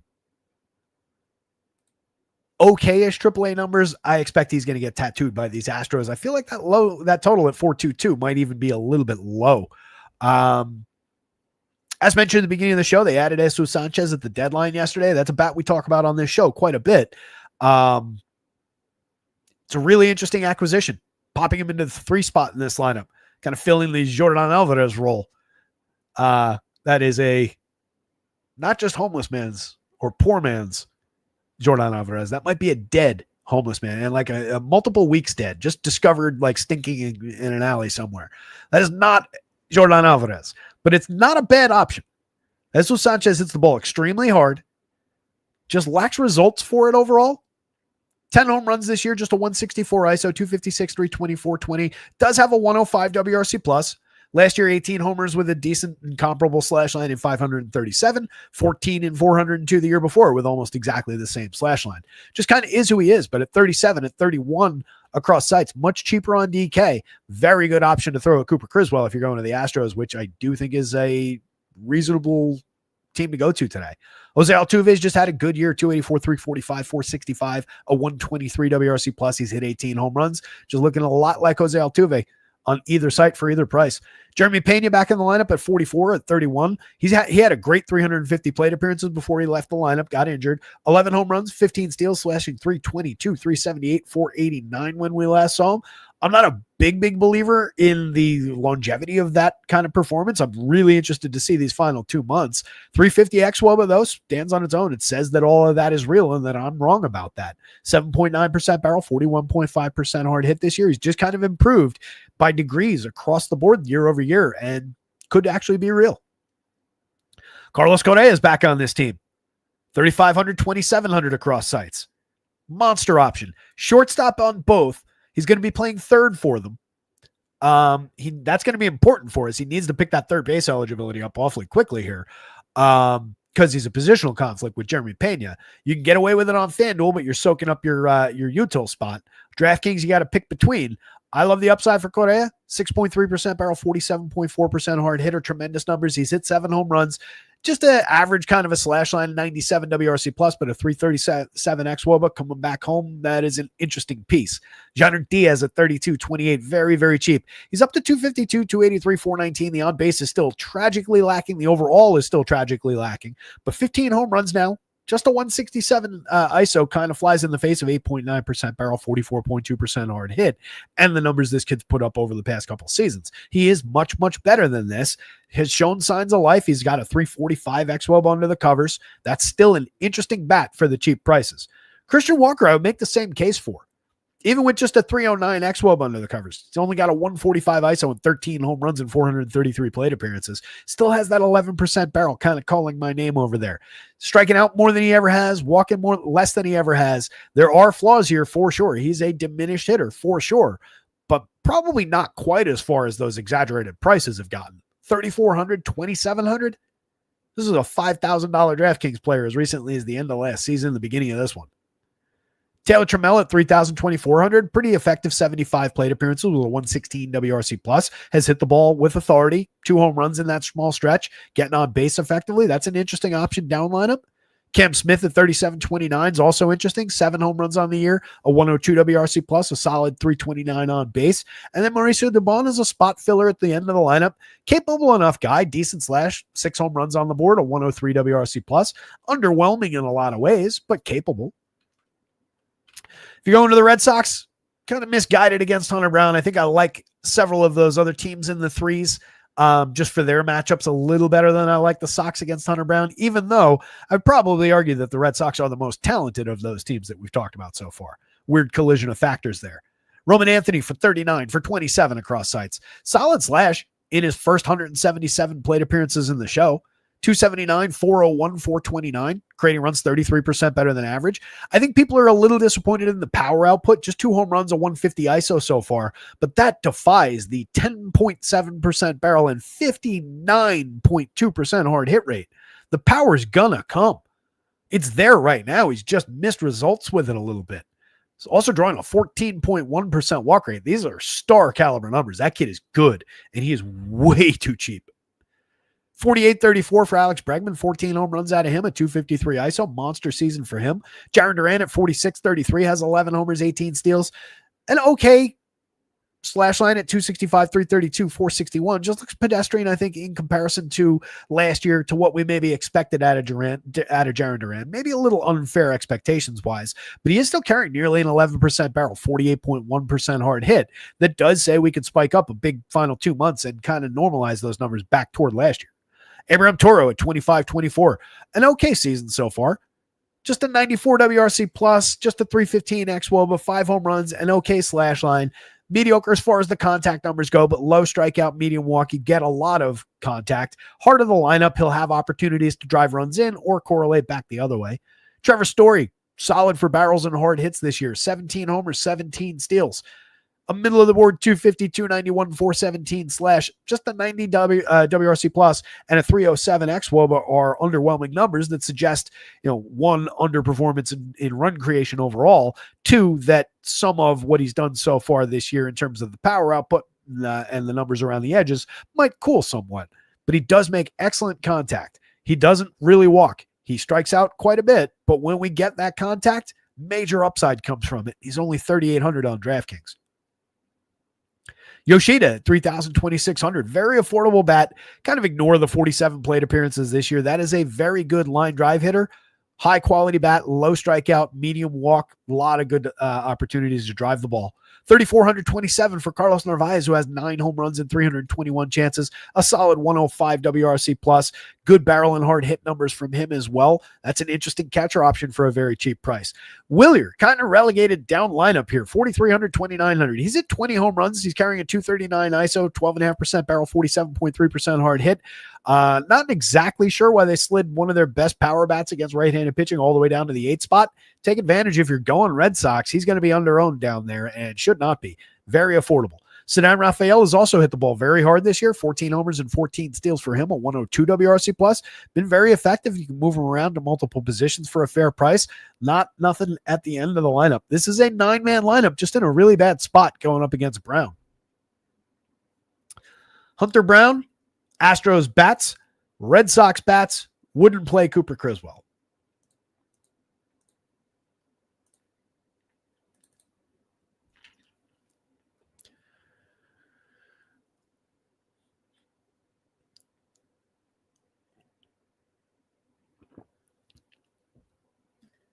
A little debate going on between Mike and Larry about Carlos Correa.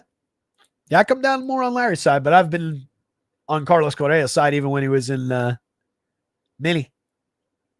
I'm just a big believer in his ability to hit the ball hard, which hasn't really gone away. He's missed a few barrels along the way this year. It's cut into the numbers somewhat. Still really low strikeout. It's lost a little bit of walk rate that does help pad the numbers. Would be above a 100 WRC plus if he was just drawing the 10.9% walk, the 10.2% walk from the last couple seasons. This is an okay slash line, though. 119 ISO is obviously underwhelming. 7 home runs is also a little bit underwhelming, but the 337 xWOBA with some of that premium contact tells us there's a lot still to give there. So this on its own just tells you that that's not a washed player.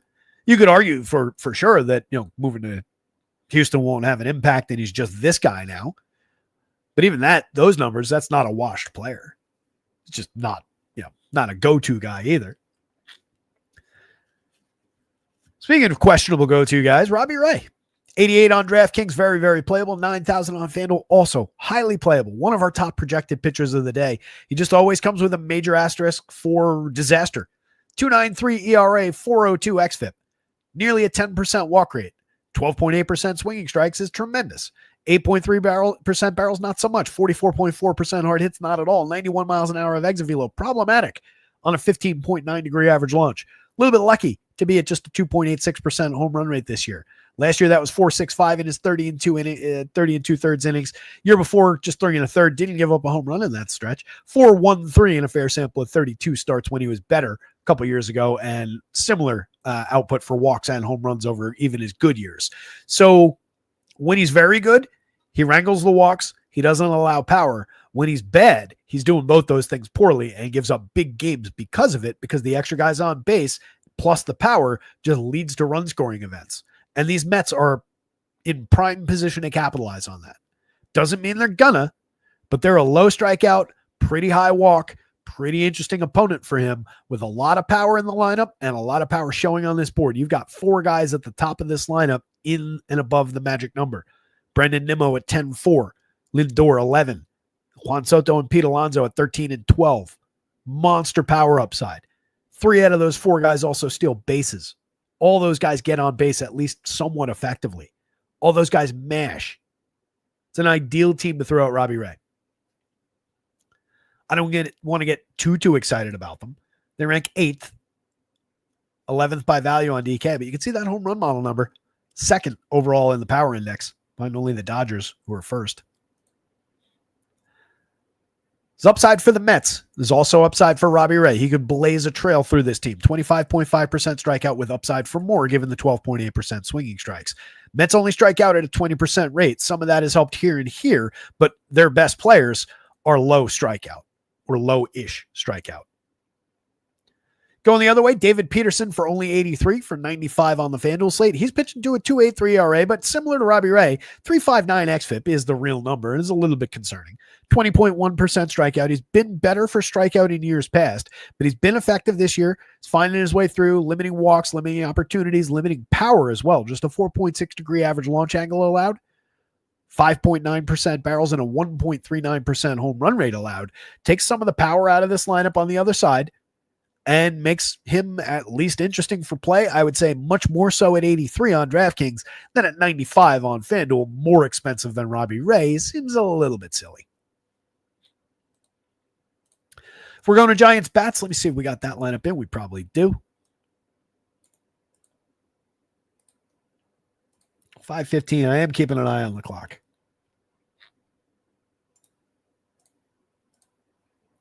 What are we, 5 games in?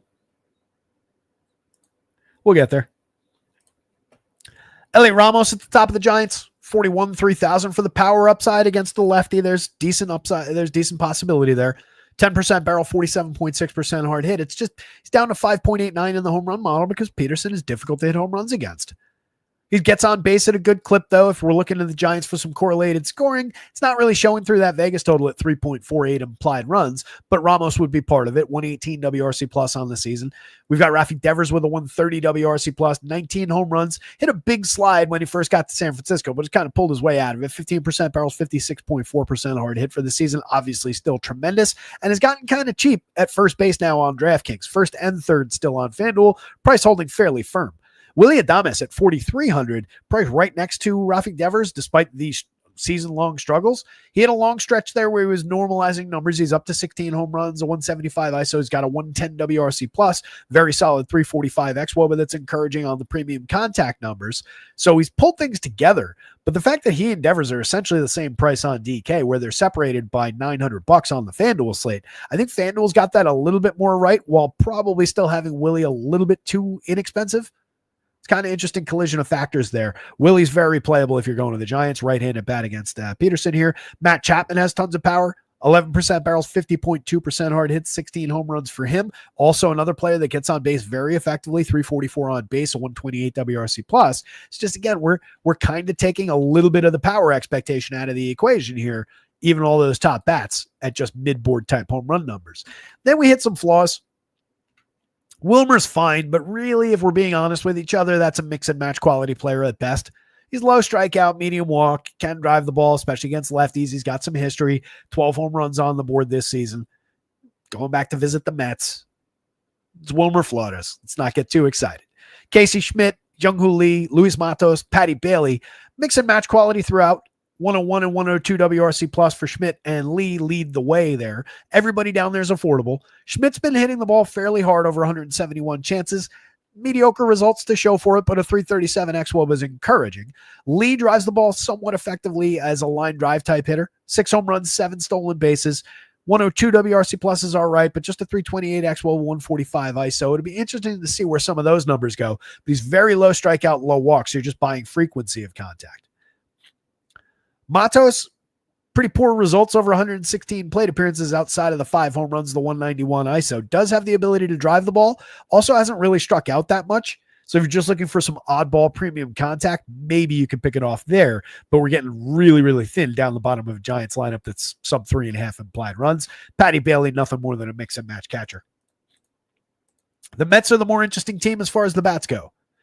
Already talked about that stretch of power, but I mean, these guys are absurd. 121, 110, 145, and 138 WRC plus marks. Francisco Lindor bringing up the bottom of that group. That's how good that group is. 20 home runs, 17 stolen bases for him on the season, a 184 ISO. A little bit disappointing in some areas. He went through an extended slump a couple of weeks ago, but still excellent for your money at shortstop. Nimmo at 45 at 3,000 is underpriced for the quality. 19 home runs, 12 stolen bases, a 197 ISO, a 121 WRC plus. Dude's just good. Hits the ball very hard and never stopped hitting the ball very hard.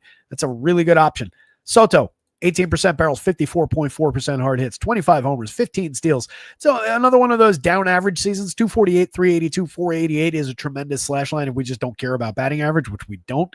240 ISO, a 441 xWOB under the covers. It's still Juan Soto. Don't sweat it too much. You're getting a little bit of a discount. 57.38. That's a $6,000, $4,000 player if I ever saw one. Pete Alonso at 5,000 at 3,500, 22 home runs out of him, a 232 ISO monster power bat. He's got a 403 xWOB under the covers. He makes nearly 20% barrel rate in his batted ball events, 52.8% hard hits. Ridiculous group of hitters. Then we get to Starling Marte, Mark Vientos, Jeff McNeil, capable bats all. Marte not really driving the ball as much as he used to. 4 home runs on the board, but slashing 287, 368, 414 is not nothing for a player with his skill set. You can find a few more stolen bases and some correlated scoring upside along the way, if nothing else.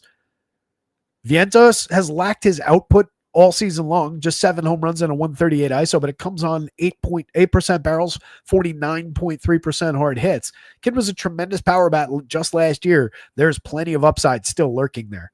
Jeff McNeil's been driving the ball effectively despite not coming away with barrels or hard hits. Has 9 home runs, down to a 199 ISO. That was 200 plus earlier in the week.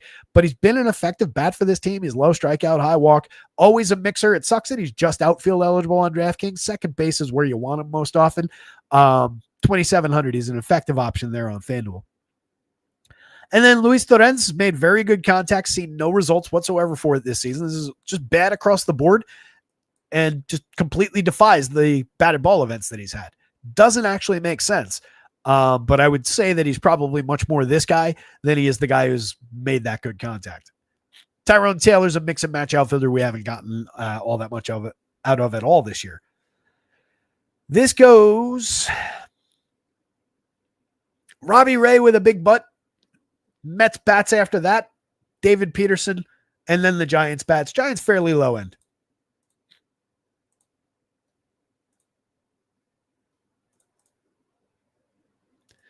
Dodgers lineup is in. Rays lineup looks like it is not. So the Dodgers, top of the stacks board today. Going up against Shane Baz, 4.61 ERA, but a 3.93 xFIP. That's a little bit better than that while still not being overly good. Does have an 11% swinging strike rate, 23.1% strikeouts, but walking too many at 8.8%. Way too many opportunities with guys on base at a 1.30 whip. Way too many barrels at 9.2%, 39.6% hard hit. 88.9 miles an hour of exit velo is actually not that bad, but a 3.78% home run rate. Excuse me. It's a young pitcher who, when he makes mistakes, they tend to travel. Giving up a fair number of home runs. He's got 5 games this year where he's given up 2 home runs.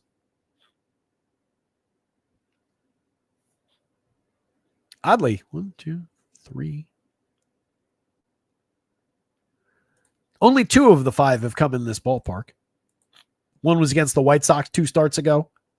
The other was against the Athletics, which you can obviously forgive that one. He also struck out 11 in that game against the Athletics. That's his upside. He might make those mistakes, but if he manages to limit walks in that game, if he manages to find a bunch of punch outs and just not have that many guys on base. In the game against the Athletics back on the first, he went 7 innings, allowed 7 hits, 3 earned runs on the 2 home runs, struck out 11 and walked 1. That's not a terrible start. 8 innings of high quality pitching the start before that one at Kansas City. Went 8, shut them out, 3 hitter, 9 strikeouts and a walk. 3 earned runs over 6 at Detroit, struck out 7, but allowed a homer. Last time out, just 2 earned runs on 5 hits over 5 innings at Cincinnati was okay. 5 strikeouts, 2 walks. More limited for depth in the last 2. The 8-run meltdown, obviously, against the White Sox came out after 4 innings and speaks for itself. Just 5 against the Reds, though, in that game. Limited on hits, 5 strikeouts, 2 walks. Not great for depth there. That's coming off of a couple starts through early mid-July where he was pitching 6.6 plus. Maybe pulling that back a little bit as far as what they're going to allow him to pitch to depth-wise going forward. Kid's good, undeniable talent, but very, very gettable. Clay Kershaw on the other side at 72-78 comes with a 15.7% strikeout, 7.2% walk, 3.62 ERA, and a 4.37 xFIP. He's fine. He's not expensive. He's missing barrels and keeping the ball down fairly effectively. 2.41% home run is roughly believable. It's not peak Clay Kershaw anymore, not by a mile, but can still be good. 72-78 again, inoffensively priced. Last time out, 4 earned runs, just 2 strikeouts, 2 walks against the Red Sox over 4 2/3. Game before that, 3 runs, but only 1 of them earned, 2 strikeouts and a walk against the Brewers over 4 1/3. 3 in a row, 6 inning starts. Just 3 strikeouts in 2 of them, 5 strikeouts in the other. That was against the Rockies at Colorado, one of his better starts of the year. We're probably just leaning Rays bats overall. You've got 2 guys in the 10s as far as home run upside. You've got some other interesting bats in this projected version of the Rays lineup. 4.33 implied total. This ballpark, I don't think we need Clay Kershaw here, but I think he's loosely playable on DraftKings at 72. A couple of darts is fine. The Dodgers at that 4.77 implied total have a very affordable Mookie Betts up top, 4,200, 3,400. Mookie's got 11 home runs, a very bad for him slash line, pretty bad overall slash line, honestly, a 92 WRC plus. Been problematic throughout the season, but that is very inexpensive for a guy, even just the idea of hitting ahead of Shohei Ohtani, honestly.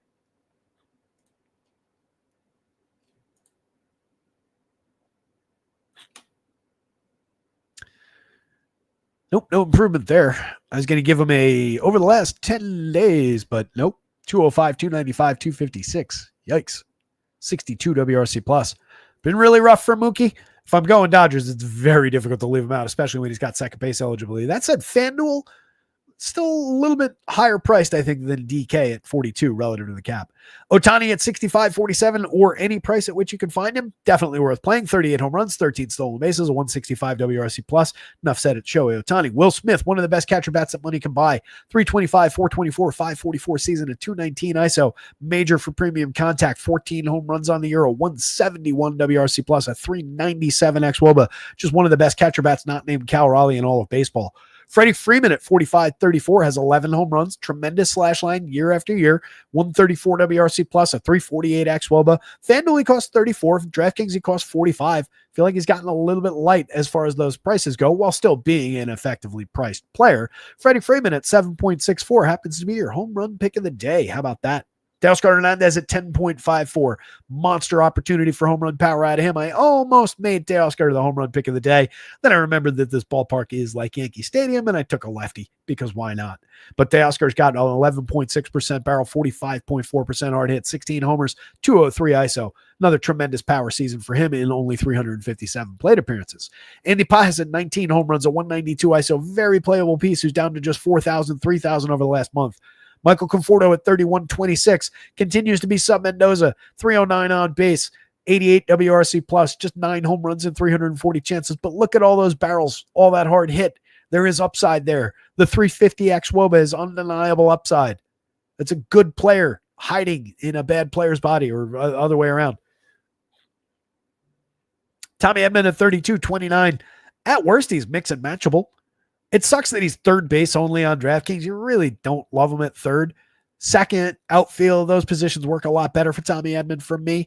He's hit 12 home runs. They came in a hurry early in the season. Hasn't done all that much since, but he's been a capable bat over time as far as just accruing some fantasy points by getting on, maybe stealing a base, correlated scoring. That said, lower end option in this lineup. And then Alex Freeland at 21 at 2,000. 4 pretty good plate appearances so far. I think he was, if I remember when we looked him up the other day, he was pretty effective, right? Yeah, 12 home runs, 17 stolen bases in 453 chances in AAA this year. That's as a 23-year-old, slashing 253, 377, 421. So quite honestly, if you're skipping Mookie Betts and just taking Freeland, it's not the craziest thing in the world, given the additional discount that you're getting and the fact that the kid's actually got talent. Switch hitter, so you grab from down there, skip Mookie, 1, 2, 3, 4 like that. And I'm at exactly 4,500 a man for a stack that includes Ohtani, Smith, Freeman, and Teoscar. I know that's not a low price vacuum-wise, slate-wise, but it dramatically brings down the price of getting those specific players. FanDuel, obviously, you only get the 3 additional bites at the apple. I'd probably go FanDuel. I'd probably go like that. Or actually, FanDuel, you can even get Mookie in there. So this is 34 exactly, and it would be the same thing if I switched to Mookie. Just depends on how you want to set it up. But I could argue for maybe I take the Oscar out and put Mookie at second. Now I have shortstop second, outfield, 1 outfielder and 1 first baseman filled there. And again, it's $3,400 average. It's an interesting configuration of Dodgers at worst. Do not sleep on Alex Freeland at the bottom of the lineup. On the Rays side, Johnny Diaz, Brandon Lau, Junior Caminero up at the top of the lineup. Major assets. Everybody's very affordable on the FanDuel slate, $3,000, $3,300 a piece. Much more expensive on DraftKings? No, those are about the same prices. $47, $46, $5,000. That's roughly the same. A lot of barrels, a lot of hard hit out of all 3 players. 18, 19, and 27 home runs so far this year. Lau, fewer plate appearances than the other 2. Equal, if not greater, power for him from the left side. A 208 ISO on the season, a 122 WRC+. Tremendous option at second base. We don't see him all the time lefty-lefty. So we'll see what happens with him against Kershaw here. So far this season, 3 of his 19 home runs have come in 75 lefty-lefty plate appearances, but he's slashing 183, 227, 310, just a 127 ISO. So there is some diminishment there for sure if Lau's in the lineup at all against Clay Kershaw. Just keep that in mind. Christopher Morel from the right side, major source of power that people aren't going to roster all that much. 3,200 in your outfield works. 2,500 at second base works a little bit better. 7 home runs and 214 plate appearances, just a 170 ISO, but premium contact galore, tremendous swing speed, also strikes out a ton, wildly inconsistent roller coaster of a player, but the upside is real. Johnny DeLuca at 33 at 21 on FanDuel. Pretty good slash line over 38 plate appearances so far. I don't think he's really going to continue that, but it's been done and he's not being taxed for it. Mix and match quality outfielder. Josh Lowe at 4,028, better player than DeLuca on one side or than Jake Mangum on the other side. If I'm picking an outfielder out of that group, it's absolutely Josh Lowe with his career history. That said, another lefty spot. 7 home runs, 8 stolen bases in a down season for Lowe as well. Mangum down to 286, 326, 361, and finally looking more like the quad A player that he actually is. Nick Fortes is in this lineup now, good for him, and Taylor Walls might steal you a base from the bottom of the lineup. Not a great day to roster Rays, but a 4.33 implied total. They're playable. The ballpark helps. Top of the lineup, a hell of a lot better than the bottom. They took some bumps yesterday. Chandler Simpson sprained a finger. Jonathan Aranda had somebody run into him. I think it was Stanton. Run into him and tweaked his wrist. And then Yandy also came out of the game. He got plunked on the arm, went for x-rays. Between the 3, I think, and according to this projected, I think Yandy is the most likely to play. But keep an eye on that. That could be a very different lineup than what this projected says. Dodgers bats kind of stand tall, followed by Rays bats, I would say, or at least the top of the Rays. Rays bats pending lineup configuration. Clay Kershaw above Shane Baz, but neither guy all that appealing. And Baz probably gives you the higher ceiling, by the way. Just needs to beat a really good team to do it. Coors Field game, we've got the Rocks. We don't have the Pirates. I am going to breeze through both pitchers. Really all you need to know is there's a lot of gettability here. Heaney's got just a 17% strikeout this year. He's allowing a 4.42% home run rate on tons and tons of premium contact. Over the line in all 3 of our major categories on an extreme fly ball trajectory. 4.79 ERA, 4.61 xFIP. This is just who Andrew Heaney is now. Fire away with Rockies bats. I believe they're a little bit under-owned and a little bit cheap just for what their upside's going to look like. They rank 5th right behind the Pirates. Again, I had to goose both these teams to push them up the board, kind of commensurate with their Vegas rankings. The 2 highest implied totals on the slate at 6.41 and 5.73. Just 2 pretty terrible lineups. But even terrible lineups can get to pitchers like these. Antonio Senzatella is priced at 4,500 despite being in line for a full start. He's thrown 102 and a third over 20 starts this year, pitching to a 6.68 ERA and a 5.03 xFIP that probably at least one person in chat could probably do just as well. It's a low-end pitcher. Michael's taking off. That was a few minutes ago. Good luck to you, Michael. Hope your night goes well, buddy. He's taking Gav Williams over Robbie Ray. I don't mind that. Ray is high in the Sims. Look, I don't think Michael's even here anymore, but it makes tons of sense that Ray's high in the Sims. He projects out well. He's probably under-owned facing the Mets compared to some of the other top-end pitchers. So he would come through Sims well. I would fully expect that. I expect to have to manage his exposures in my lineups later on. And it makes sense. It's just a very, very dangerous spot. But a lot of times that speaks to DFS quality too. If you're a little bit open to embracing some risk, you can take on good spots like that at, reasonable probabilities that the field is kind of ignoring that just come with a little bit lower probability or higher risk rate. So Senzatella, it doesn't cost anything, but doesn't give you anything either. He is just a target for bats, even with the Pirates in town. I do not expect him to give you any quality here. If we're going to the Pirates, Spencer Horwitz is interesting out of the top spot. Probably going to be under-owned by comparison to some of the other players in this lineup. He's got a decent hit tool, can drive the ball, doing so fairly effectively this year, did so somewhat effectively last year. Last season in 381 chances, he had 12 home runs, 265, 357, 433, 127 WRC plus. He's actually a pretty high-quality table setter, low strikeout, fairly high walk. It's an interesting bat to lead off the Pirates lineup if he's up there. Andrew McCutchen at 44.27. You're not paying anything for the career history. 10 home runs, 322 on base this year. Solid 344 xWOB under the covers. Still hitting the ball awfully hard for a cheap option at Coors Field. Just a 95 WRC plus because everybody on this team is just having a bad year overall. Brian Reynolds, 10.5% barrels, 47.2% hard hits. What does he have to show for it? 10 home runs and a 140 ISO. 82 WRC plus, terrible slash line, 346 xWOB under the surface. It's a tremendous player having an awful year. But at Coors Field, we could right that ship in an awful hurry. Nick Gonzalez is 4,500. I would say he's priced up a little bit. Out of those top four guys, that's the one that's kind of stands out a little bit. 253, 309, 399, a 96 WRC plus. No real power to speak of. 5 home runs. Does have okay, effective line drive kind of quality of contact. Not super high strikeout, medium walk. So you can buy a little bit of contact there, but that is not a good price to pay for Nick Gonzalez, even at Coors Field at second base. 28, a lot more reasonable on the FanDuel side. O'Neill Cruz at 63 at 34. Absolute buyer. The FanDuel price is too cheap. The DraftKings price is correct, very high. But this is just, that's dumb. He's going to be ludicrously popular as a one-off in every single Pirate stack that gets made today. 17 home runs, 34 steals. Outside of that, the season has been kind of disappointing. He's still making the contact that I called for, right? If you remember all the way back to opening day, I was calling O'Neill Cruz breakout all the way. Kid makes too good contact. He's too talented. Home runs, steals. The homers, the steals have come through. This is 1% better than average by WRC plus.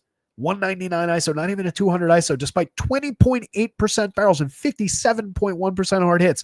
These are Aaron Judge, Giancarlo Stanton kind of numbers. O'Neill Cruz, a member of that elite swing speed club. Tommy Pham, mix and match quality guy. He has pulled his season together. He's up to 273, 342, 380, a 101 WRC plus. That said, not much counting stack quality there. He's just a cheap outfielder. Henry Davis, cheap at the catcher spot for a guy at Coors Field for 3,100. That's a reasonable option to consider if he's hiding down here in the 7 spot. He does have a little thump in the bat, 9.5% barrels this year, resulting in 4 home runs, just a 110 ISO, but they expect more from this kid. He is better than that. Outfield eligibility to go with the catcher spot on FanDuel for 22, mix and match quality on that site. Leover Peguero at 32 at the dead min on FanDuel may be kind of interesting here.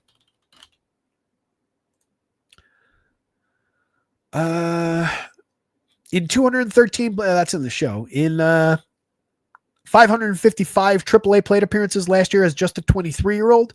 13 home runs, 14 stolen bases, slash 257, 319, 410. Nothing special about the slash, the strikeout, the ISO is just mediocre at 154. He only had an 89 WRC plus.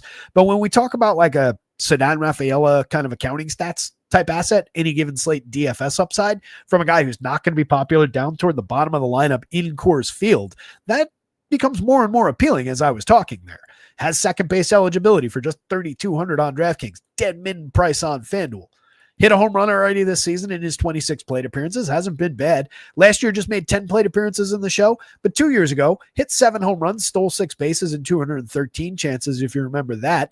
Was otherwise poor, 280 on base, just a 74 WRC plus, but the counting stats were right where we wanted them. That's a sneaky little bat down lineup. And then IKF has never been much of a hitter. Mix and match quality at the absolute best. Benefit from Coors Field on some of those singles, those little dying quail singles that he hits. Rockies line up at a 5.73 implied total. As mentioned, at least as interesting as the terrible Pirates on the other side of this thing. Rockies have much more power. It's a more clear path to DFS scoring against an equally bad pitcher. Tyler Freeman holding down a very strong slash line over 233 plate appearances now. Very low strikeout, high walk. Perfect opportunity to throw him at Andrew Heaney here. 44.6% hard hits. Just lacks barrels. Doesn't hit a ton of home runs, but steals bases, gets on. Correlated scoring option, 114 WRC plus. Nothing not to like there. Ezekiel Tovar is a good way to fill shortstop in home games. 9.3% barrel, 45.7% hard hit, 6 home runs, and a 177 ISO in just 177 plate appearances. It's a year after hitting 26 in 695 chances while missing the ball more than anybody else in baseball did last year. Kid swings and misses a lot, but he's not striking out nearly as much this year. He's more interesting, I would say, this year than he was last year. A lot of upside there. Very reasonably priced at 39 on DK, at 28 on FanDuel. Take advantage. 52.32 for Hunter Goodman.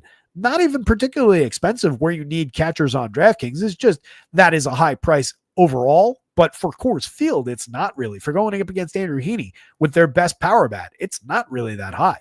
19 home runs on the board, 235 ISO, 118 WRC plus. Would I rather take Will Smith with everything that he's showing from the Dodgers for a similar price in that Tampa Bay park? Probably. But I think a lot of people would do that. That pushes Goodman back up in that answer if he's going to be a little lower owned or at least reasonably comparable. That's an interesting spot in Coors. Jordan Beckett, 45.28, another player having a good year.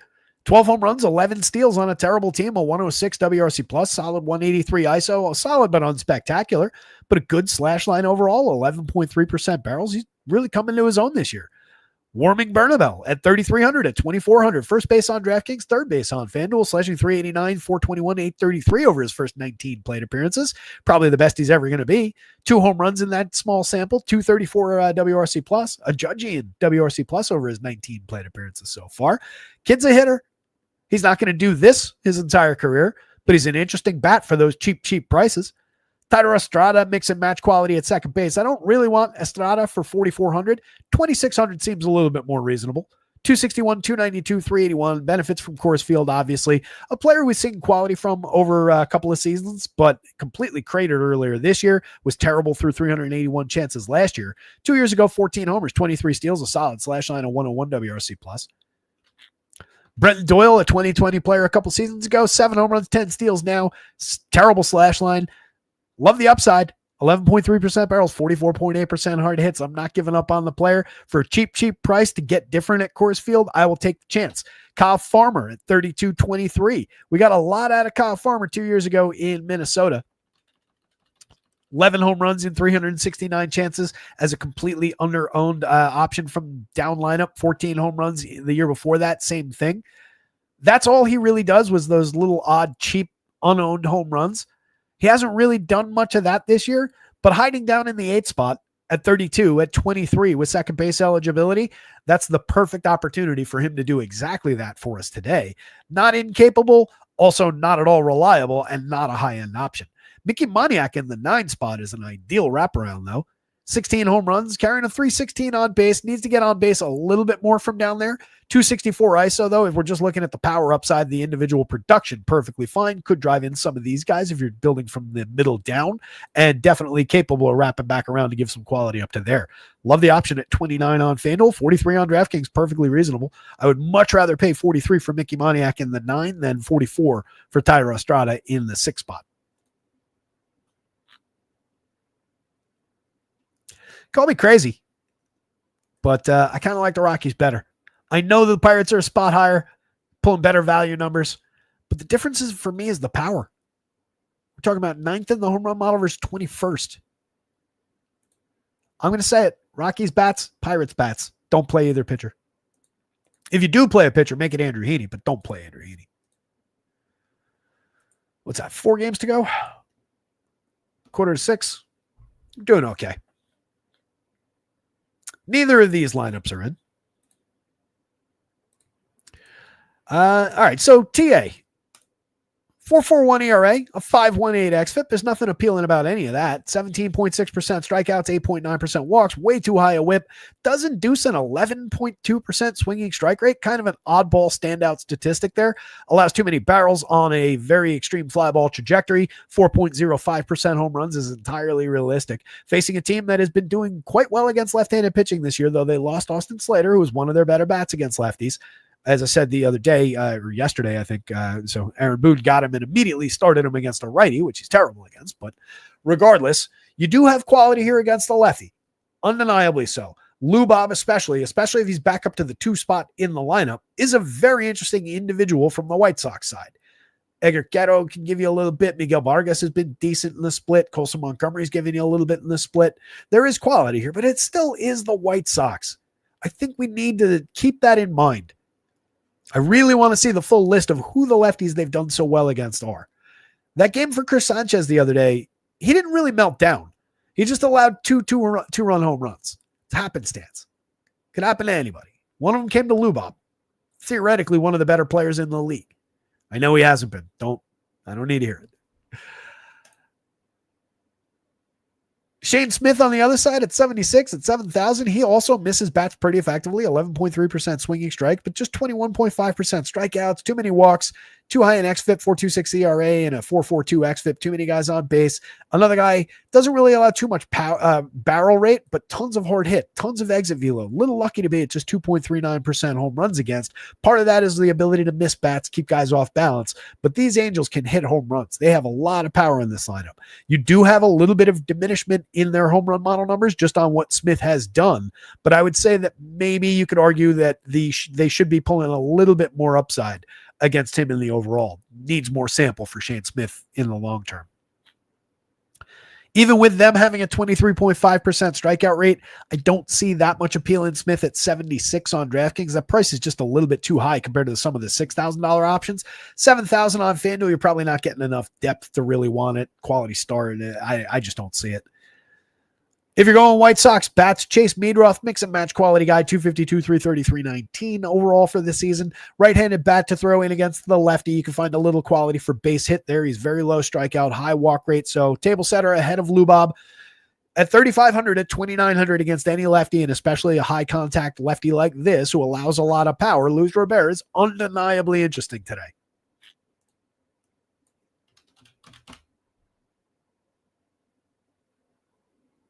And also not coming up on Fangraphs for reasons. As we looked at the other day, 6 of his 11 home runs have come in 92 plate appearances against left-handed pitching this year. He's made 252 plate appearances against righties, hit 5 of those home runs. Against lefties, slashing 297, 422, 568 with a 270 ISO and a 169 WRC plus, striking out 21.7% of the time and walking 16.3% of the time. By any measure, those are superstar caliber numbers against left-handed pitching. Against righties, he's slashing 186, 256, 283. He's got a .097 ISO, a 51 WRC plus, 31% strikeouts, 8.3% walks. I would send him to have his left eye tested. Maybe he's got astigmatism. There's something going on that is limiting his ability to hit right-handed pitching at all anymore. And this didn't used to be the case. He's absolutely fantastic against lefties. So absolute upside in Lubob. Everybody else, I really have very little faith in. You do have Edgar Guerrero at 280, 351, 381. Memory serves, his numbers against lefties were actually not spectacular. Yeah, so he's been oh,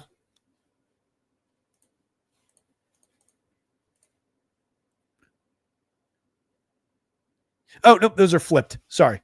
That's versus righties. First righty has a lefty up at the top and the first lefty as a righty. So against lefties, he's tremendous. 398, 438, 530, 173 WRC plus. So again, a lot of upside for the rookie catcher. He's only 2,700. So if you're going to the White Sox, I'd say these are two top priority bats. Miguel Vargas at 3,000, 3,100 has found some success this year. 13 home runs, a 175 ISO. Overall, pretty mediocre. Benintendi at 32, 29.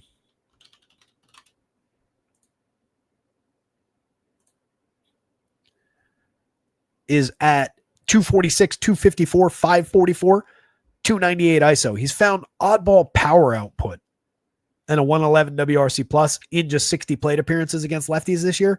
That's 4 home runs, but again, that's just weird happenstance in 60 plate appearances. That's not a significant sample. For the career, 25 home runs and 1,156 plate appearances against lefties. Hasn't been bad in the split, though. 253, 321, 383. Just doesn't have like that crazy power output. Doesn't have crazy power output at all in general. But for the career against Sam-handed pitching, a 130 ISO and 91 WRC plus. Lennon Sosa is a good option. Hits the ball hard in all situations. Righty bat to get against the lefty. He's got 10 home runs. Solid slash line on the season. Just league average WRC plus. But I'm more interested in Sosa at second base for 26 than either of those players in the 3,000s. Probably 1, 2, 3, just like that is a 3-man, and good enough for me. Colson Montgomery is at least interesting. Very high-end young player. It's been okay since the call-up. Against lefties in this very small sample, 160, 192, 400, but a 240 ISO. 2 home runs in his 26 plate appearances, but just 4 hits overall. So again, you got a little power blip there. Nothing kind of a sample, but the kid does have talent. 3,300 second or third base and shortstop, 27, same positioning over here. Michael A is always going to be on the board for us. 5 home runs, 7 stolen bases. Another guy we used to get from the bottom of the Twins lineup for cheap home run power. Still showing that same quality. 12.5% barrels, 47.7% hard hits on the year. Can definitely get to lefties. I like the upside for Michael A to be a sneaky option. So if I'm extending my 3-man, I'm probably at 1, 2. Come on. That was weird. I'm probably at 1, 2, or 2, 3 technically. 6, 7, 8. And that is under 3,000 a man. 29.20 a man, so 3,000 exactly. That would be my approach to the White Sox. Brooks Baldwin, mix and match quality infielder, 5 home runs, 3 stolen bases, and 187 chances is not bad as far as the output goes, but there's not a lot to see there. The Angels are the more appealing team overall going up against Smith. They've got nearly a 5-run implied total. They've got tons and tons of power upside. Again, could be showing a little bit more through there. It's just a little small sample for Smith where he's been good at limiting power despite some negative attributes in that department. Zach Neto's interesting. 15 home runs, 21 steals, a 116 WRC plus out of him. Mike Trout is Mike Trout and only costs $47.32 for the experience. 19 home runs, a 225 ISO. Dude's just awesome. Still rocking and rolling out there. Nolan Shanuel in the 3 spot. Very interesting hitter in that role. 365 on base. Reset the table for the power that follows in Taylor Ward, Joe Adell, even Joe Moncada this year. 8 home runs and 162 plate appearances, a 229 ISO, 13% barrels, 45% hard hits. Right on theme with the rest of these guys.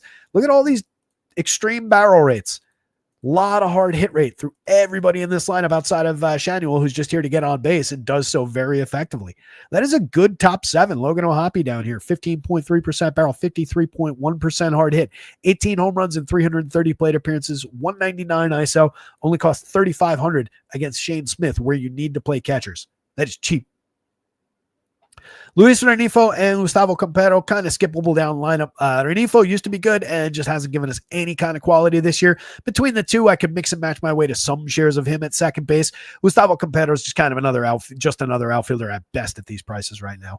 But from 1 through 7, this is a high quality lineup and a gettable pitcher. So I kind of like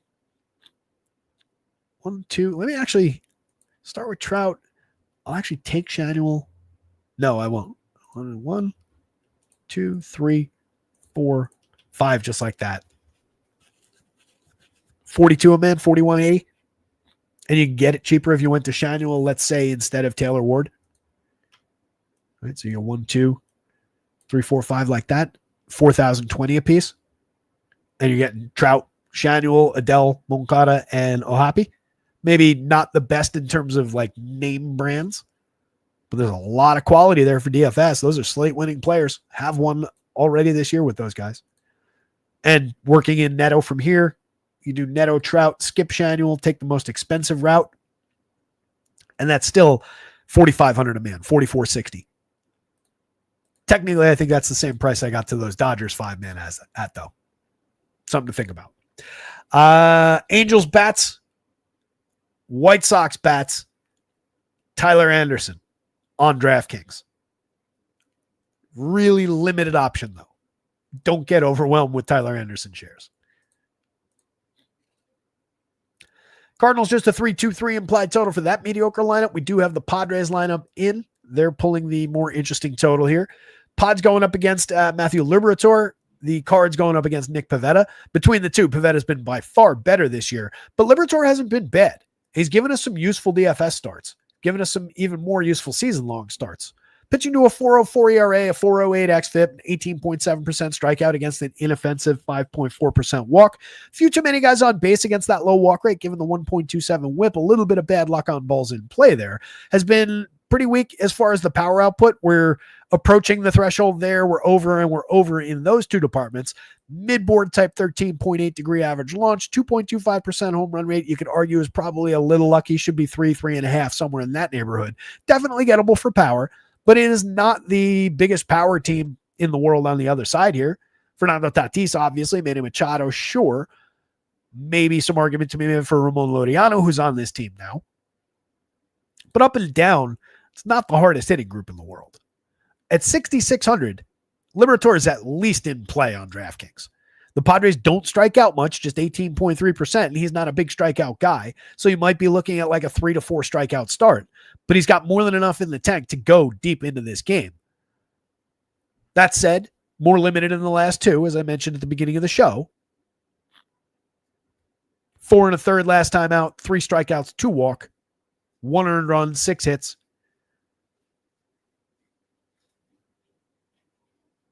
It's been since June 23rd that he pitched into the 7th, but he's completed the 7th multiple times, pitched into the 7th even more times, completed the 6th in numerous starts throughout the year. It's a quality enough option.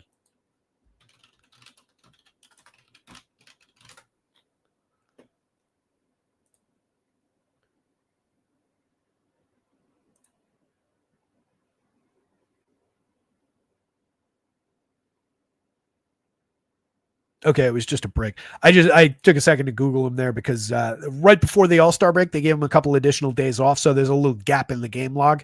And I was just trying to make sure. I wanted to make sure it wasn't an injured list stint that I forgot, because he only went 3 innings on the 11th prior to the break, gave up 6 earned runs in that one, and that's why he came out. And then they gave him an additional couple days off. Didn't pitch again until the 26th. So I just, like I said, wanted to make sure it wasn't a strain that I had forgotten about or something like that. Should be in line for his full complement of 6+ innings here.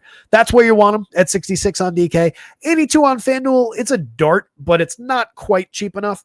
I think you can get away with it on the right day, but you need some of the other pitchers to go pop at that price.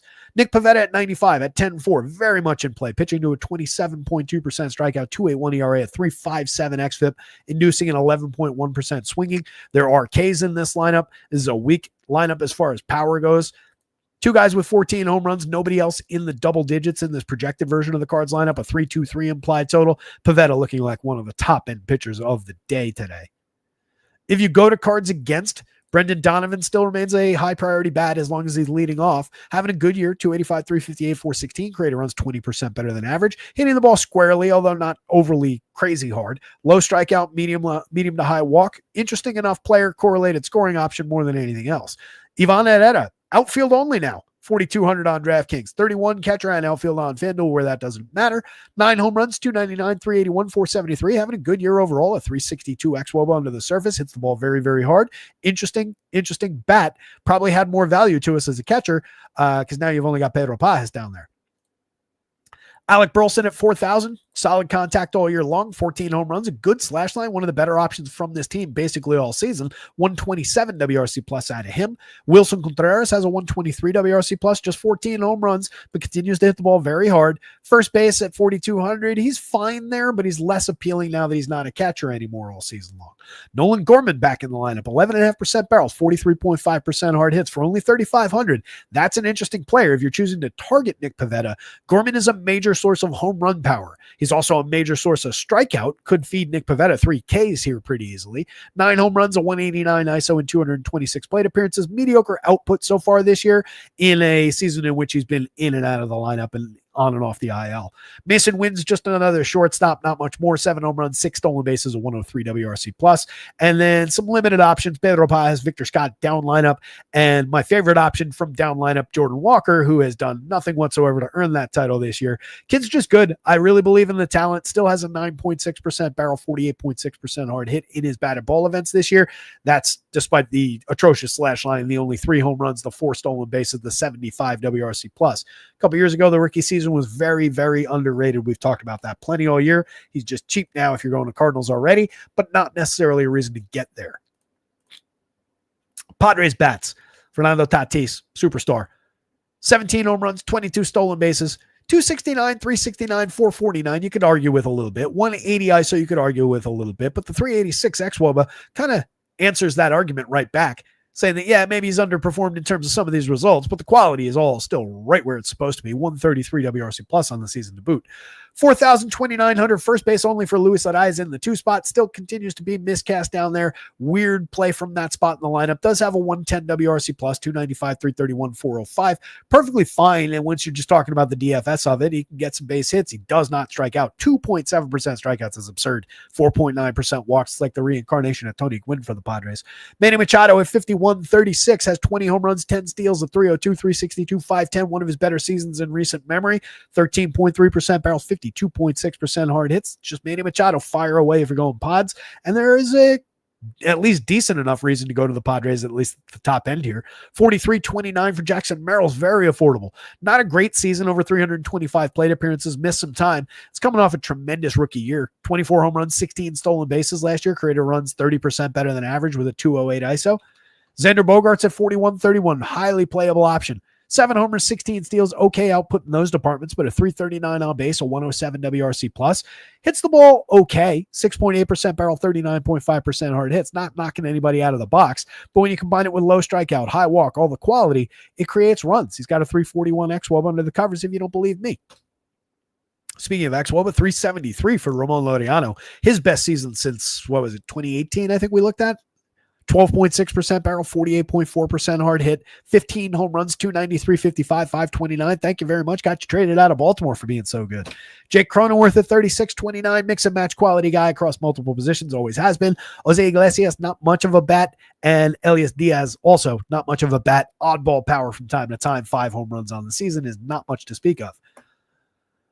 Pivetta, Pods bats, Liberator on DraftKings, and just darts of Cardinals bats. Really, there's no real appeal in Cardinals bats today. A's lineup is in. All the home lineups keep coming in. This is another one where we're mostly talking about bats in this game. DeSclafani's just a fairly hard no, I think.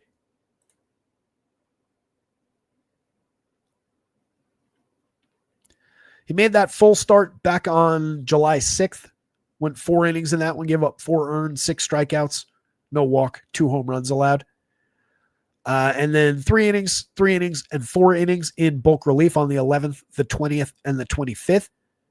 Was pretty effective over those innings. 1 earned run allowed combined across the 10 innings. That was against the Angels at LA, the Cardinals, and the Pirates. Pretty gettable teams. Also did strike out 9 across those 10 innings, though. Walked 4. It's just I don't think we're getting much more than 5 innings, if it even goes well. Pushing a 5.22 implied total toward the other team. In his 23 1/3 of mostly bulk relief, he's given up a 5.21% home run rate. Didn't pitch last year. Year before, 3.58% home run rate on a ton of premium contact, 4.88 ERA, and 18.9% strikeout. Can be effective from time to time, but really not a lot to see here. 6,000, just cheap, but high quality A's lineup on the other side. 3 guys above the magic number, a couple other guys chasing the magic number. I really like it for A's bats here rather than Disclafani. Lopez, 7,000, 8,100.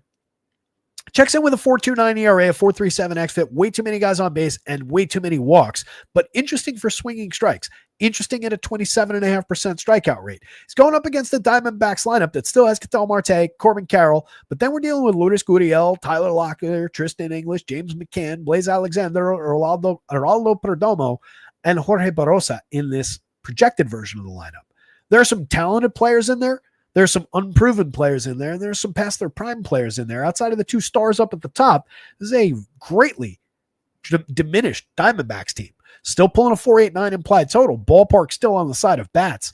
Lopez is not completely uninteresting for the cheap 7,000 on DK. For 81 on FanDuel, he's at least on the board as a dart. I still do believe in the top end of this lineup. Those 2 are stars. Lourdes Gurriel is good. 245, 293, 399 kind of flies in the face of who that hitter has been over time. Very low strikeout, low walk. So a lot of contact available there. He's better than those 423 plate appearances. These 2 guys are having good seasons, 159 and 135 WRC plus, 20 home runs, 21 home runs, 13 steals on the board for Corbin Carroll. You will note, though, a little bit underwhelming in the average the on-base department overall, if you had to nitpick, but a 296 ISO, I think, negates our need to nitpick. Tyler Locklear, dead min price on FanDuel, 2,500 on DraftKings. Definitely an interesting bat. Right-handed hitter to throw against this mediocre lefty. Last year in 49 plate appearances in the show, didn't really get it done. 156, 224, 311 as a Seattle prospect. Hit 2 home runs. Got himself traded from my dynasty team to Emacs. Got himself traded from Seattle to the desert here. And typically, when I trade guys away in the Dynasty League is when they start to surge and become who they're supposed to be. Locklear is still only 24 and change, 24 years, 8 months in 434 AAA plate appearances this year, slashing 316, 401, 542 with a 225 ISO, 19 home runs and 18 stolen bases. Can I interest you in that player? It's pretty good, guys. Last year in 506 minor league plate appearances, 16 home runs, 9 stolen bases as a 23-year-old, 272, 382, 468. Tyler Locklear is good. He's going to get an opportunity now. Could be a player we're much more aware of in a couple of weeks. Take advantage of the cheap pricing. Honestly, that is a reason to consider going to the Diamondbacks.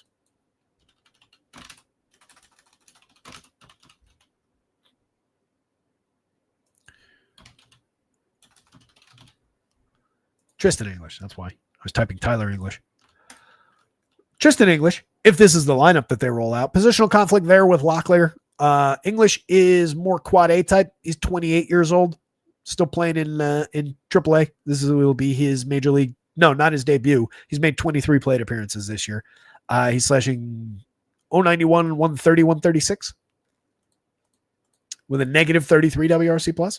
Obviously, that's kind of an unfair sample. In 294 plate appearances in the minors this year, he had 13 home runs, 340, 389, 578. But again, that's playing as a 28-year-old in mostly AAA. In his fair-aged season, Jesus, he didn't even get out of high A until he was 25. This is not a major league player. If he's in the lineup at 21, at 22, you can go to him for sure, but you're compromising yourself skipping Tyler Locklear for him. Locklear is the much better player there. James McCann, 38-26, giving you good 55 plate appearances this year. It's better than he's been in a minute. 154 WRC plus, a pair of home runs. Blaze Alexander's cheap, has a little bit of hit tool that hasn't arrived at the major league level in any way, shape, or form.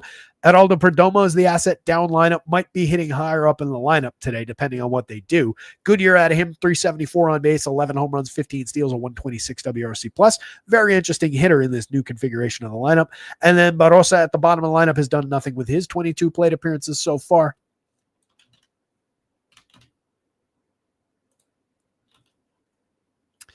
He only had 6 home runs, 9 steals, solid slash line in the minors. Low strikeout, high walk, decent average, hit tool kind of a player, but just a 100 WRC plus, kind of underwhelming in the minors. The athletic side of this is really interesting, especially given that stretch of power around Nick Kurtz, Brent Rooker, and Shea Langoliers. Tremendous bats. Kurtz is absurdly expensive at $59.41, but he's earned every piece of it at 302, 376, 663 in his 288 plate appearances. He's hit 23 home runs, has a 361 ISO and 178 WRC plus. Just been one of the best hitters in baseball basically since arriving.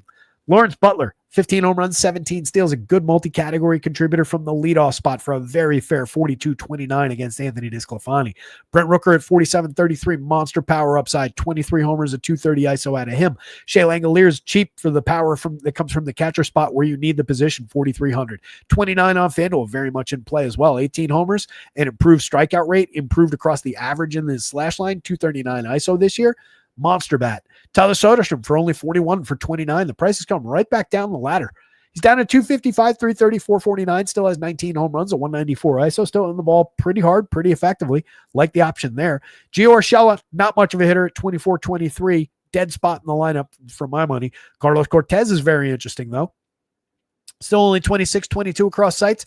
26 pretty effective plate appearances so far in terms of just putting the ball in play. The results have been mixed. 292, 308, 375, just an 82 WRC plus and a 199 xWOBA are very underwhelming. 30.8% strikeout, 3.8% walk. But if I'm just buying cheap bat on ball from a kid who's getting it done in the minors, that's not uninteresting as a inexpensive way to get to the outfield. Luis Urias, a little bit of ability to hit home runs, 8 in 291 plate appearances. Just another oddball down lineup, low strikeout, maybe hits me a home run type guy. Darryl Ernai is not much of a bat in the bottom spot, but 7 pretty good plate appearances so far.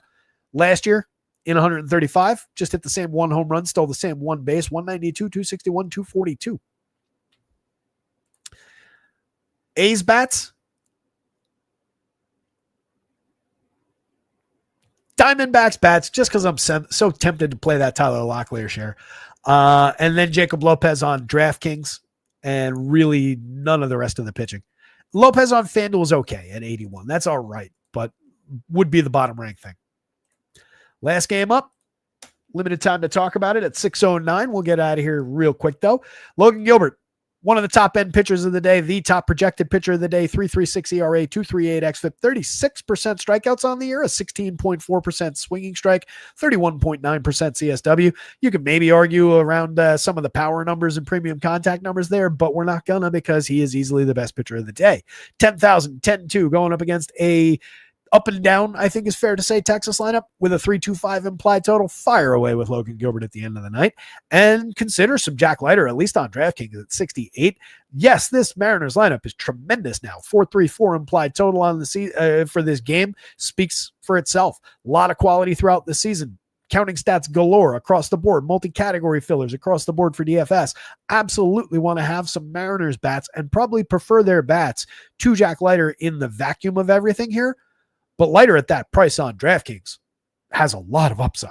There are some strikeouts available for him around some of their absolute key hitters.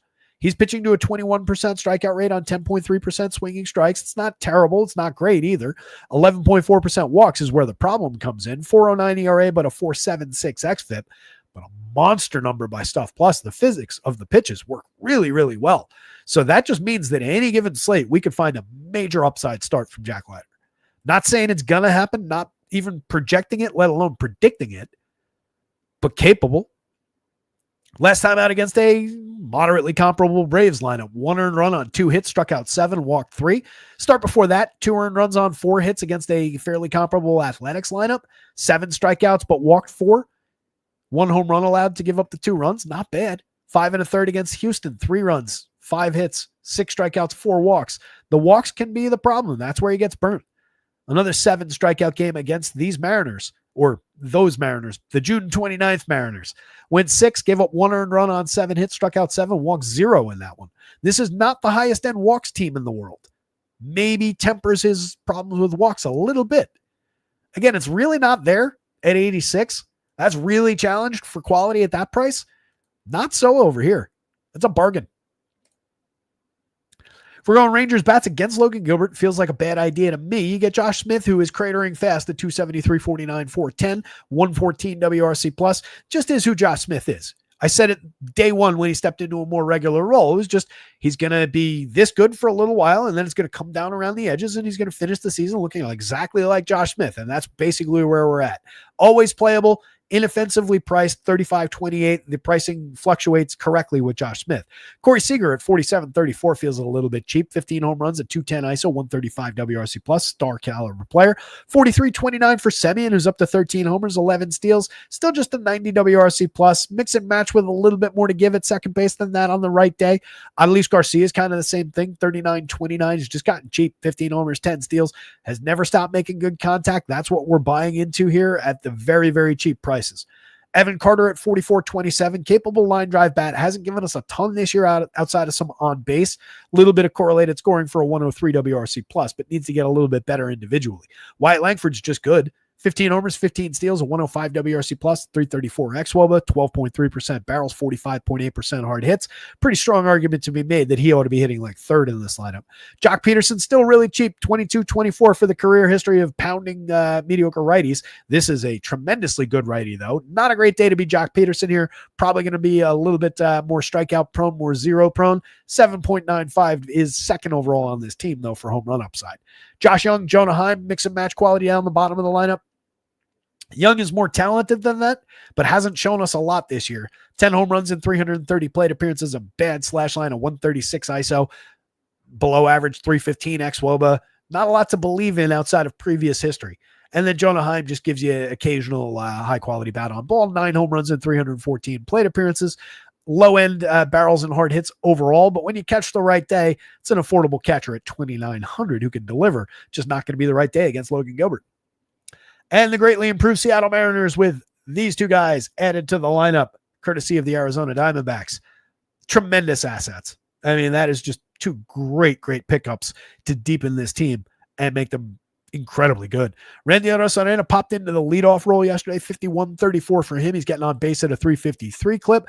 That kind of comes also in line with JP Crawford plummeting down from 390, 400 down to 360 over the last month and change in terms of on base. He's still a very good table setter. If you get him back up at the top, that's perfectly fine. You can include him for fair pricing, but I prefer Arozarena. He's the better player having the better season. 21 homers, 20 stolen bases to give us fantasy scoring at 220 ISO, 136 WRC plus. Just a great option ahead of Cal Raleigh with all his thunder. 42 home runs, 12 stolen bases for Cal Raleigh, a 167 WRC plus, the best catcher season in modern baseball history. Julio Rodriguez at 52 at 36, pricing coming back up as the performance does. He's almost at a 2020 season, just a 180 ISO. If we need to quibble with anything, it's that and the just overall power output. But the kid is tremendous, 112 WRC plus. Naylor's carrying a 121. Eugenio has a 143 and 36 home runs. Naylor's got the better slash line and the more affordable price between those two, but both those two guys are highly desirable. And you can note 62,600, pretty close price-wise between Cal and Suarez on DraftKings. A little bit more separated on the FanDuel slate, which is kind of interesting. You know, you're 6 home runs off the mark. That is a excellent power bat. And if you need a little bit of a price compromise, there's no real talent compromise there. Jorge Polanco's gotten cheap, 37-29, second base eligible on both sites, 17 home runs, 211 ISO. Comes and goes as far as the quality, but at worst, he's very playable. He's cut strikeout very dramatically this season, hits the ball hard. Not a bad option. Dominic Canzone didn't come through with our home run yesterday, but overall for the season, he's got 6 of them. He's got a 191 ISO, 15% barrels, and 51% hard hits, among the team leaders and among the better numbers overall in baseball. 22.1% strikeout, not problematic, and cut quite a bit from last year. Walking a little bit less, but this has been a great 140 plate appearances. For 33 for 27, there's no reason to think he couldn't get involved against Jack Leiter. 8.13, one of the better marks in the home run model. Crawford, I talked about already, just an on-base machine. Even if you're looking at him from down there, I'd rather have him in the 9 spot than the 8 spot. I'm just realizing this lineup was confirmed. He is in the lineup. I think it's exactly this lineup. It is. Let me put it in there, though. So Crawford from the 8 spot, considering the on-base skills, and that is his biggest attribute as a professional, not a bad consideration for a wraparound play from down there. He and Geraldo Perdomo kind of going to be similar if they're both hitting 8th, 9th down that part of the lineup now. And then Cole Young, mix and match quality, 3 home runs, 247, 311, 356, a 92 WRC plus. Not that much to see there, but very cheap at second base. This goes Logan Gilbert in a big way. Logan Gilbert, Jack Leiter on DraftKings. Mariners bats. Jack Leiter on FanDuel, I guess, just because I don't really want the Rangers at all against Logan Gilbert. But that stands out as a little bit of quality. And if he's going to be good enough, then I'll put that above the Mariners bats. But I do like the Mariners bats quite a bit here. And that, gang, is your show. 6:17 on the clock. Real quick tour through the pitching board again. And apologies for missing any questions or comments in the chat. I was just trying to rip our way through these last few games here. Very expensive, high quality options up at the top of the board. Big yes there. Plenty fine on Joe Ryan, especially at that discount on DK. Same deal with Pivetta, especially, with a little bit of a discount compared to Gilbert, Brown, and Rodon. Robbie Ray, very risky, but you get a nice price offset from everybody else at comparable projection and comparable ceiling. And Robbie Ray has a ceiling that rivals any pitcher on this slate. Just one of the most challenging matchups, or the most challenging matchup against among the expensive, highly projected pitchers. Hunter Brown's a big yes, but somewhat threatened in Fenway Park by a pretty good Red Sox lineup. Carlos Rodon, just a little bit of a roller coaster, a little bit lower projected than some of the other guys. There is some quality in that Miami lineup, but when he can be good, his ceiling also rivals everybody on the slate. Gausman, low strikeout opponent, but a high-quality pitcher. Peterson, interesting, but I don't love that 95 on FanDuel. Like him quite a bit better at 83 on DraftKings. Gav is very much in play on both sides, much more appealing at 78 on DraftKings, though. Liberator at 66 on DraftKings, very much in play. Baz, super high danger spot, not a big believer like the Dodgers on the other side. Lopez, maybe for some cheap strikeouts against an underwhelming version of the Diamondbacks, but we talked about some interesting Diamondbacks bats. Waka, low strikeout opponent in the Blue Jays, Lighter in play at 68 on DraftKings. Anderson, I think, in play at 67 on DraftKings against the White Sox. Debatable whether I prefer Anderson or Lighter. Lighter in the much more challenging spot, but the more talented pitcher with more strikeout. Anderson against that White Sox team that gets to lefties. Challenging spot for him as well. Junk is not completely off the board at 63 against the Yankees. If you can find some strikeout form and give us 6 innings, that could be an okay day. And then your total wild card, if you absolutely need it, is Heaney at 55 at Coors Field. I'm not going to play it. I don't think you should play it, but it's there and it's very, very cheap. That is it, gang. Freddie Freeman, your home run pick of the day from the Los Angeles Dodgers in that bandbox down in Tampa. Love the upside there. Let me punch out of here, get the site updated. The website is rotoscouts.com. Everything's under $1 a day. All the baseball projections, the game-by-game snapshots, the home run model numbers, the home run picks of the day, the power index, the top stacks tool. Access it all for under $1 a day. 6 and change gets you from here to next Friday. We had preseason football last night. I projected that one. No promises going forward for preseason, but every single regular season football game is going to be projected. You get access for the same price, same under $1 a day, not an additional $1 a day, not a separate sport fee. Just one access point gets you behind the paywall. NBA and NHL right around the corner. We've got an active WNBA projections team going in Discord that is just doing it for the love of the game. Jump into our free Discord. It's linked down in the description. If you're into WNBA, I think there's still a little bit more schedule left. Our guys have been killing it. I Love the Kush was bragging about his results, and he's not wrong. He has been killing WNBA for us this year, doing it entirely out of the goodness of his heart. I don't pay any attention in there. We've got an esports channel. I don't pay any attention in there either, but guys are providing projections, talking shop around esports and whatever the hell goes on in that. I don't pay any attention to that. There's an auto sports channel, not the most active in the world, but you guys can jump in and fill it out and talk about NASCAR, F1, whatever the hell you want to talk about. A lot going on over at Roto Scouts.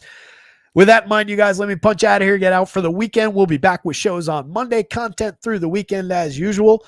Good luck out there tonight. Somebody go win something just like yesterday. Let's double down on those great results yesterday. If you weren't here at the beginning of the show, we had big winners across the board yesterday. DraftKings, FanDuel for baseball. We had Jamrock took down $2,000, third place on the FanDuel $3 slate. We had Tall Tale took down $750 in first place on a $25 single entry on DK. Knocked down another solid finish on DraftKings as well. And then we had some winners on the football preseason slate last night. So love seeing those. Share your positive results at Roto Scouts on Twitter or in the Discord, which again, linked for free down there. You don't have to be a subscriber. Go get them, gang. See ya. Oh, wait, I shouldn't have said that. I didn't have the exit button on screen. Good luck out there. Somebody go win something. We'll see ya. on Monday. Later.